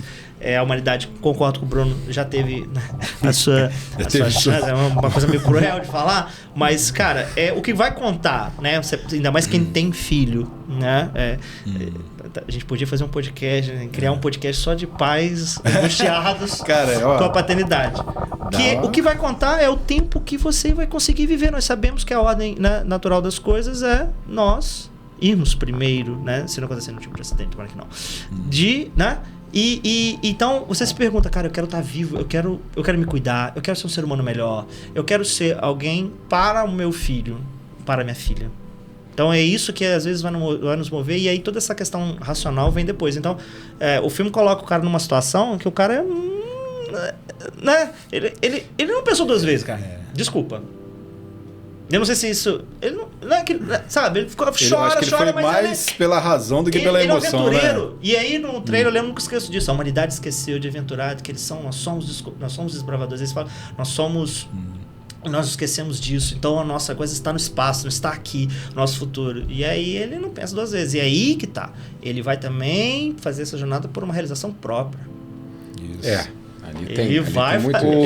O Donald, né, que é o avô das crianças, né, o pai, o sogro dele, né, cara? Eu falei, cara, você não se encaixa aqui. Você nasceu 40 anos antes ou 40 anos depois. Eles estão tomando cerveja lá na varanda, né? Na varanda, com a varanda cheia de poeira. E ali ele tava vindo assim e tal, não sei o quê. Então, é muito louco isso, porque é óbvio que a ciência ela tem os seus protocolos, mas muito do que a direciona sobre o que nós vamos perguntar, de onde viemos, para onde vamos e tal, vem muito do desejo, vem muito da vontade, enquanto ser humano, de encontrar um sentido para isso tudo. Sim. Na medida que nós somos os únicos seres vivos que estão habitando esse planeta que tem consciência do próprio fim. Nós somos os únicos que têm consciência do próprio fim. O cachorro, o gato, o cavalo vivem um eterno presente. Eles estão ali, mas estão lá, né, por meio da natureza, então eles... Eterno presente, porque nós nos projetamos, a gente faz projeto. A gente, né, amanhã o que eu vou fazer e tal, porque nós temos consciência, esse logos, né, o homo sapiens e tal, etc. Então, assim, era só isso que eu queria Não. soltar essas bombas. Não, fiquei... Eu tava lá na moto, eu tava pensando... Tomara que ninguém fala disso. Não, Ira, a gente não come... Lógico, eu não tenho a capacidade de elucubrar. De confundir, de viajar. Eu tô aqui com o olho até regalado. Mas compartilhando a busca. Essa questão de... A minha resposta sua faz sentido, muito sentido em termos biológicos, né? Os nossos genes, na verdade, nós somos... vamos dizer assim, tem um autor que ele fala muito disso. Deve ser o Richard Dawkins, o gene egoísta. O gene egoísta, né? O gene egoísta, que nós somos só cavalos que os nossos genes cavalgam. Né? Então, essa resposta que nós demos é uma resposta muito lógica pelo o nosso gene que está falando, não, meu filho, você não pode perder seu filho, não, porque o seu filho... É a certeza que eu, gene, estou dentro de outra pessoa e que vai ser passada. Né? Esse livro, até ele... Isso é provocador. Isso porque há um determinismo... Não, porque a gente está falando... Eu não sei se você estava aqui na hora que... acho que já estava a questão lá da empatia. Né? Empatia com os nossos. A gente não tem empatia... Eles mencionam isso, né? Tem um diálogo que menciona sobre isso, não tem? Tem. Então, os nossos, porque pelos nossos genes ali também, né? Assim, lógico que eu também não quero ser muito determinista em falar isso, porque tem pessoas que não são assim. Mas existem, lá no livro, né, O Gene Egoísta, é de 70 e pouco esse livro, mas é muito bom esse livro, tá, pessoal? Eu até recomendo aí, O Gene Egoísta. Ele não fala sobre um gene que gera o egoísmo, ele fala que o gene, ele é egoísta. Ele só pensa nele. Porque ele quer ele passar adiante. Né? É o que faz você sobreviver. Né? E ele até faz umas contas assim, quantos primos que você tem que salvar para abrir mão de um filho? Olha só que ideia dele. Ele faz uma conta genética ali, né? Olha, então para isso você tem, entendeu? Um irmão, né? Então a gente quer ter sempre... Igual, porque vê, quem que é mais parente seu? Né? O nosso aqui, os nossos irmãos ou os nossos pais? Os nossos irmãos. Nossos irmãos, Eu sou metade parente lá da minha mãe. Já lá do meu irmão, eu sou completamente. Então, na hora, você vai salvar o irmão. Isso aí, gente, não tô falando que eu vou fazer, mãe, eu te amo. Eu te amo, vamos fazer um disclaimer aqui da família. Te amo, olha, mãe... Mitinha, não tô falando isso não. Eu tô falando que você tá querendo dizer que, assim, faz assim, lógica, isso tem lógica, né? Isso tem um fundo... Tem um autor lá da biologia que ele se chama... Teodosius Dobzhansky. Inclusive, ele já foi professor lá do FRJ, lá nos anos 40, e a frase dele é o seguinte: nada na biologia faz sentido, exceto a luz da evolução. Então, qualquer lente que você for olhar a biologia, você tem que olhar, porque senão não vai fazer nenhum sentido. E para a nossa vida, que nós somos seres biológicos, né, a gente tem que refletir muito em termos de evolução. Outra frase boa aí do Jurassic Park, né? Eu lembrei agora, porque a vida sempre encontra jeito. A vida sempre encontra o meio do Ian Malcolm, não é? Que aí se você até fica indicação, se você buscar a obra literária Jurassic Park, ela é uma obra por si só muito diferente da narrativa cinematográfica, onde, né, o próprio Ian Malcolm tem um locus... ele tem um papel diferente. Ele tem dentro da questão toda do debate ético, do debate genético, do debate científico, ele tem o que você vê no filme é um flash. Eles colocam ele até meio caricato no filme, né, cara? Entendeu? Então, assim, é muito interessante os caminhos que você faz de você migrar do literário para o cinematográfico para fazer as adaptações. E aí vai o dedo do Steven Spielberg também, no sentido de ressaltar a figura dos arquétipos, da figura do Alan Grant. E aí você ter ali com ela e tal, mas se você pegar o livro, eu diria que é outro... Aí dá pra gente ter um episódio, hein? Olha só. Eu já joguei a deixa. Não, rapaz, a gente vai sair daqui com uns 10 episódios agendados aí no Podestúdios. Olha só, um contrafactual. Lembra que no começo aqui da nossa conversa eu falei que o primeiro diretor era o Spielberg? E se tivesse sido até o final? Como que seria o Interestelar? Sim. Totalmente diferente. Tanto mais Sim. como que seria? A gente Sim. consegue Sim. fazer esse contrafactual. Eu diria que o Steven Spielberg ele traria um ar de mais magia e de leveza. Porque primeiro, não faria um filme de 3 horas nem ferrando. Eu acho que se você pegar os filmes do ET... Colocar aquele em 1 e 20, assim, 1 hora e 20, você pegar 1 hora e meia. Contatos Imediatos, você vê como é que ele aborda o maravilhamento, o mágico, o esplendor da... Né? Contatos Imediatos. Nossa, você vê que é o... Né? Ele começa com suspense, aquela coisa toda, ele tem um clima e depois ele vai se revelando no final, com a própria trilha sonora do John Williams também, se não me engano. Que é uma parceria. Que é isso? Olha só que debate. Imagina. John Williams e Steven Spielberg ou Christopher Nolan e Hans Zimmer? Rapaz, dá uma briga boa, hein, cara? Quais parcerias cativaram mais? Que é a parceria do Jurassic Park, sim. que é a parceria de outros carnavais. Mas assim, fica aqui a deixa pra gente gravar, a gente pode, né, fazer um episódio, rende um episódio de Jurassic Park. Faz quantos anos? Jurassic Park fez agora 25 ou 30? Tem os aniversários, vamos fazer os aniversários. Acho que o filme é 93 ou 94, se não me engano. Então 30 anos, né, cara? 30 anos agora em 2023. No ano passado. Certo? Ai, gente, eu assisti na estreia. Putz, querido. Depois ele não quer que fale. Depois não quer que fala. Que o tempo está, né? Dilação temporal. Eu queria, encaminhando já para o encerramento desta gravação, fazer uma provocação que a gente fez no episódio 001, quando a gente gravou, que é o seguinte: o que teme mais vocês dois? E aí as meninas também, gostaria de estender a pergunta a vocês. O que teme mais? O tempo e tua passagem ininterrupta que nos atropela, ou a morte? O que teme mais hoje vocês? A morte em si, que é o fim de todas como Heidegger, o fim de todas as possibilidades, é a possibilidade do fim de todas as possibilidades? É só uma possibilidade, mas ela representa o fim de todas. Ou a finitude temporal, né? O tempo nos escapa. Quando você olha para trás, foram 10 anos. Mas a sensação que foram 10 dias. Eu não sei se é para os outros também. É um filme, além de ser um filme também que é atemporal, ao meu ver. É um filme atemporal, um filme que não flerta com a ficção científica, né? Você pode ver que os equipamentos são velhos, né? A nave, aquela coisa toda, ele fala de um tempo técnico muito palpável. Então, ele nos parece muito contemporâneo. Difícil. Mas uma pergunta, mas por que isso tem uma dimensão especial? Tempo, pais, filhos, você está acompanhando o crescimento, nós estamos acompanhando o crescimento e vai bater na ficha de que nós não vamos ter todo o tempo para acompanhar o desfecho dessa história. Provavelmente nós não estaremos aqui no desfecho dessa história. Isso dá um frio na barriga, isso dá um frio na espinha, isso dá um gelo que é o quê? Pô, eu queria ser imortal. Eu queria ver onde vai estar essa história. Queria ver meus netos, bisnetos. Queria, é o desejo. E aí você começa a pensar, cara, o tempo... Então o que eu tenho que fazer com ele? Mas aí vem a morte no meio disso tudo, que é o quê? O fim da tua existência. Não, você tem medo dos outros, igual a pandemia. A pandemia trouxe muito disso. A gente estava gravando no contexto de pandemia. 2020, TomaCast nasce.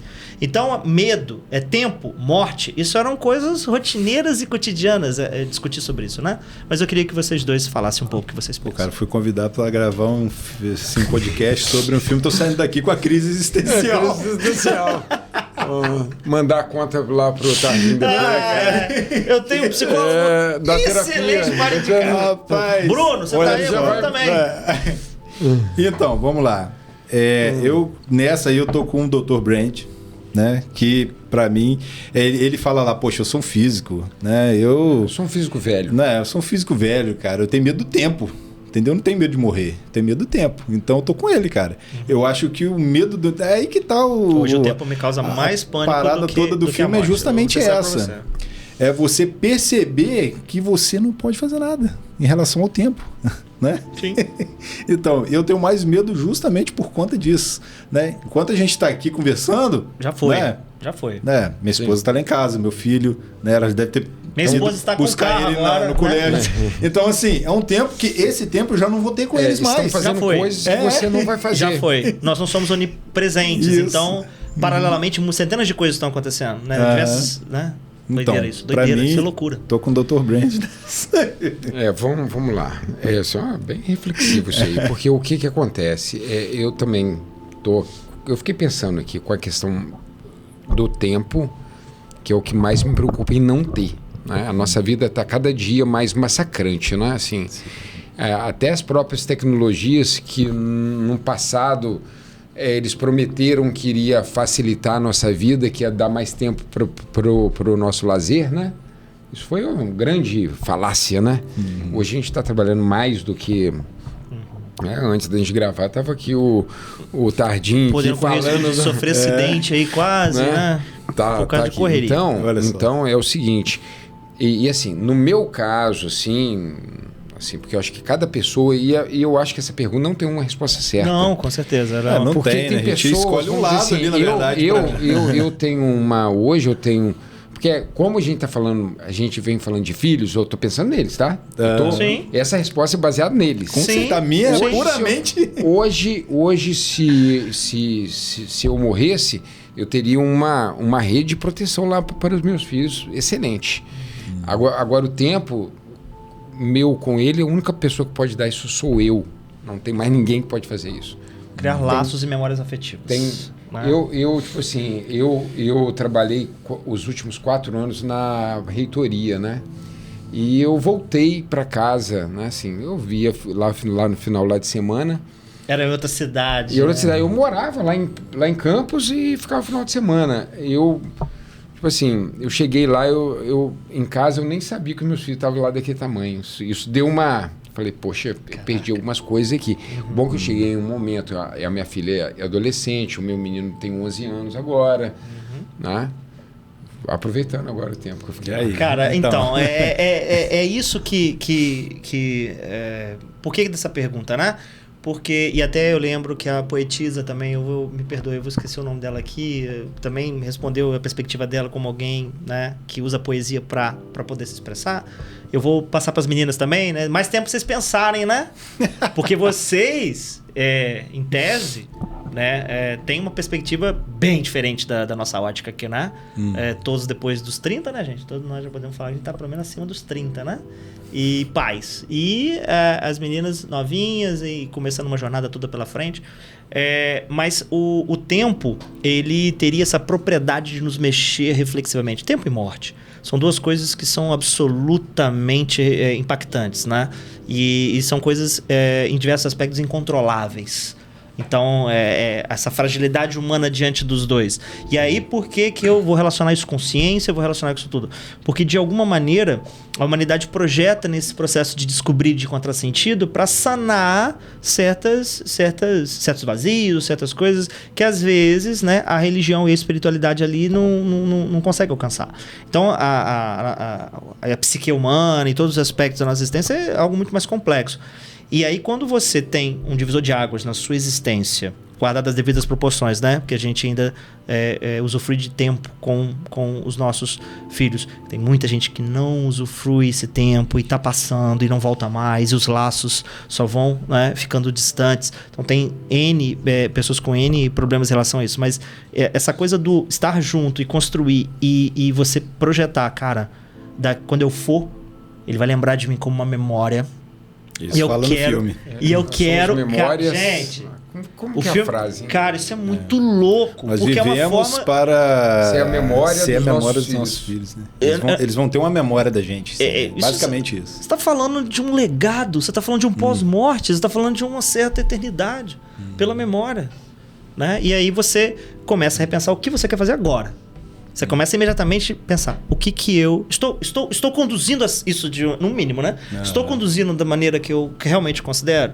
Pô, trabalho muito, correria, faço isso, faço aquilo, os projetos pessoais. Mas o que eu quero de verdade? Então, entendeu? Então não tem como. Você vai acabar numa consulta com um psicólogo. Com um psicólogo, isso que eu tô... Meninas, quem ainda vai responder primeiro? A Lara ou a Isadora? A gente chegou no consenso bem rápido, por incrível que pareça. Consenso? A gente entrou bem rápido, muito rápido. A gente só confirmou, tipo assim, eu acho isso, você acha também? Aham. Mas é porque, tipo assim, a gente tava falando que eu acho que pra vocês tem esse outro ponto por causa da paternidade. se a gente morresse, não tem muito alguém que dependa da gente. A Sim. gente não tem essa preocupação. E eu me colocando no lugar de vocês como uma pessoa que gostaria de ter filhos daqui a muito tempo, eu acho que isso seria uma preocupação, sim. Mas agora, pra mim, é pior, tipo, é mais preocupante eu morrer do que ver o tempo passar. Olha, mais porque a gente vez. tem uma sensação de que a gente tem mais tempo, eu acho ainda. Esfregando na nossa Nós estamos A mais gente tem perto muito da tempo pra fazer vala. muita merda ainda.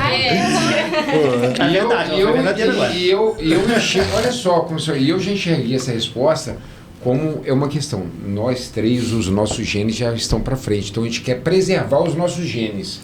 Agora elas, os genes dela ainda estão nelas, então elas precisam, elas vão passar para frente, né? Não estou incentivando a maternidade precoce, Não, gente. gente. Opa. Nem tem o tempo, né? Vai. Tem uma palestra do Cortella que ele fala muito bem, fala até os 25 você constrói, né? Você monta, dos 25 em diante você desmonta, né? E vai mais ou menos por isso aí, né? Ele é muito bom. Bem, gente, com muito pesar neste meu coração, eu vou encaminhar para o encerramento. Eu queria, né, obviamente, agradecer a todos vocês por ter dado essa oportunidade, o Thiago ter lembrado, né? Depois a gente, né, nós montamos o Bruno, a gente montou o Bruno. Lembra? O Bruno fez um escopo, a gente chegou a se reunir para poder. Com 2 apostilas lá no dia da gravação. O cara fez um estudo ali começou o palestrinho. Ele estava empolgado aquele dia, cara. E aí, assim, as portas sempre estarão abertas. Agradecer ao Felipe, né? O pessoal do Pod Studios que deram essa oportunidade pra gente fazer esse collab aqui. E passar para que vocês, então, façam suas provocações finais, alguma coisa que vocês querem abordar aqui não deu pra abordar. E, pô, foi um momento marcante na história desse projeto, da história desse que vos fala. Ter vocês aqui pessoalmente. Muito obrigado. Então, eu comecei, agora você. Que isso. Então, primeiramente, né, agradecer mais uma vez esse convite maravilhoso. Muito bom a gente estar aqui, poder conversar, né, e rendeu pra caramba, né? Agradecendo também ao professor Bruno, um grande amigo. E mais uma vez a gente gravou junto, né, cara? A gente já teve junto no TomaCast, mas a gente também já gravou junto no Papo Nerd, que é o episódio do Vírus Zumbi. Isso, foi muito maneiro. Maiara. Com a Maiara, isso Maiara aí, né? Félix. Agradecer também a galera do Pod Studios aí, alerta de spoiler pro Papo Nerd e o Pod Studios. Olha, tem coisa vindo aí, Thiago? Tem você coisa já pode boa falar? vindo aí, cara, né? Vou só dar um alerta de spoiler aqui, né? Que, fiquem ligados, né? hein? Isso aí, né? Uma coisa liga a outra, né? Você já pode entender mais ou menos tudo o que conectado, pode vir aí, né? Então, também agradecendo as meninas também que participaram hoje aqui, né? Muito obrigado. Foram perguntas assim que renderam bastante, né, cara? A gente, né, rendeu bastante conversa aqui. E para você que está nos assistindo ou nos ouvindo e quiser acompanhar um pouco mais do Papo Nerd, é só ir na @Papo Nerd Oficial, né? Estamos em todas as redes, né? Twitter, Threads, Instagram, né? No YouTube também, se você quiser se inscrever lá. A gente tem live toda semana. E também no Spotify. Se quiser seguir a gente também lá, tem um podcast do Papo Nerd lá. E vocês serão muito bem-vindos, né? Claro. Muito obrigado. Mais uma vez, Rafael. Um abraço para todos que estão assistindo e ouvindo a gente. Valeu. Agora é minha vez das despedidas. Despedida não, um até breve, né? Até mais. Agradecer aí o Pod Studio, Felipe. É muito bom estar com vocês aqui, conhecer esse ambiente formidável, né? Que muito luxo bom. Isso aqui, gente. Que capricho. No coração de bom Jesus. Não, capricho, cara. Sim. Que bonito, lindo aqui. Tardinho, mais uma vez. Obrigado. Eu que agradeço, aí. Cara. Thiago, parceiro. Tamo junto. Temos que produzir mais pauta aí. Cara, essa parceria aí com o Pod Studios aí, entendeu? Vai render muita coisa boa. Né? Inclusive, quem quiser aí, né? Já aproveitando aqui no espaço, né? Quem quiser gravar um podcast, se você tá em Bom Jesus ou em Itaperuna, isso aí, tem um sonho aí, quer botar aquele projeto, tirar do papel e colocar em ação?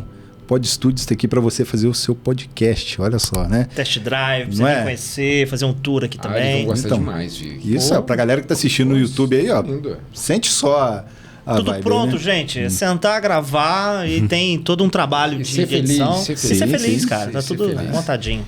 Então, agradecendo e até a próxima. Agradecer Lara Sátulo, né, companheira aí da nova temporada. Rajan Simões, que também é um dos coordenadores do IFCash. Agradecer a todos que estão nos vendo e nos escutando. Nos sigam lá no nosso Instagram, @if.cash. Eu acho que eu não errei, Lara. Lara que sabe se é isso mesmo. Estamos nas plataformas de streaming de áudio, Spotify, Google Podcast, Cashbox, Amazon Music e, como eu sempre falo, né, que é um lema lá do IFCash, que aqui no IFCash a ciência é vista como uma vela no escuro. Eu sei. Obrigado a todos, gente. Ele tirou Muito isso. bom. Pessoal, também. Isso. Nossa, Carl Sagan, né? Carl Sagan, cara. O mundo assombrado pelos demônios. Tem um Funko do Carl Sagan. Nossa, fizeram um Funko do Carl Sagan. Pô, eu já quero comprar um. Não, deve ter um Funko do Nolan. Eu tenho que comprar um Funko do Nolan? Deve ter. Vou te passar uma pessoa que personaliza? Ferrou. Vou falir. Fácil. Rafael, queria só fazer mais um último agradecimento aqui. Por favor. Agradecer ao TalmaCast justamente por ter feito essa ponte, né? Um prazer enorme, uma honra pra entre gente. o Papo Nerd e o Pod Studios, né? Igual eu falei no começo, né? A gente já gravou aqui, mas foram todas as vezes a convite do TalmaCast, né? Então queria só enaltecer aqui, né? Obrigado, o trabalho do TalmaCast, o seu trabalho, de todas as pessoas envolvidas no projeto, né? E dizer que foi muito legal a gente conectar esse ponto, né, específico agora com o primeiro episódio de podcast, né, do TalmaCast. Pois é, né, porque o que acontece, né? E eu tava querendo a deixa pra gente poder falar que vocês dois foram fundamentais pra história do TalmaCast, porque a gente, né, eu falei, cara, vocês já faziam isso há muito tempo e o Bruno, nunca esqueço, né, Bruno, a gente marcou uma reunião, você abriu lá, a gente fez uma videochamada e você foi explicando pra gente e tal, para poder fazer isso. A Érica também, que o mestrado dela foi um projeto de pesquisa usando o podcast como, né, um instrumento formador. E graças a vocês a gente conseguiu nos entender, como é que a gente quer começar, e sem vocês a gente não teria conseguido esse start. Não, é um talento só, pai. Tem nada dessa gente, e convidar, assim como todos, né, vocês darem uma olhada nos outros episódios. Você está vendo a gente pelo YouTube, tem um monte de episódio aqui também, gravados todos no Pod Studios. E no Spotify também, muita coisa lá nesses 4 anos de projeto. No Instagram a gente também tem alguns conteúdos e no TikTok também. Isadora, obrigado mais uma vez. Você quer se despedir dos nossos ouvintes? É alguma coisa que eu esqueci? Por favor, me ajuda. Eu achei que você ia esquecer o TikTok, eu já tava me tremendo aqui já. Eu ia levantar uma placa de TikTok aqui. Não, mas é isso, gente. Tchau, até a próxima. Obrigada. Lara, obrigado. Foi um prazer te conhecer, Lara. Foi um prazer te conhecer também. Muito obrigada pela participação. O X não tem, não. Não. Eu também não tenho X, não me misturo com essa gentalha. Não me misturo com essa gentalha de X. Cara, é muito. Quem sabe um dia, mas no momento, pra mim, até o TikTok tá sendo. A Helena Mosca. Ele no meu... Helena Mosca, você não se mistura com Não se mistura com Eu tô boiando, gente. Eu sou um idoso. Obrigado, gente. Até a próxima, então, tá? Fui. Assistam o Interestelar, gente. Valeu! Tchau.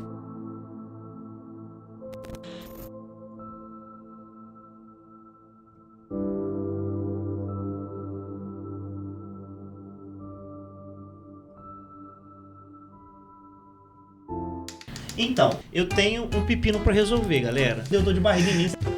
Eu preciso ir lá em casa. Passar um fax. E eu volto rapidinho.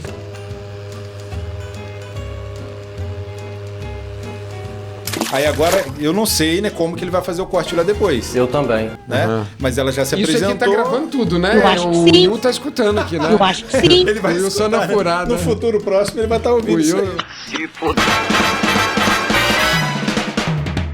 Você ouviu o TalmaCast, o podcast do Cineclube Debates. Não esqueça de curtir e compartilhar esse episódio. Os links para seguir a gente nas nossas redes sociais e o link do site para acompanhar o projeto está aqui na descrição.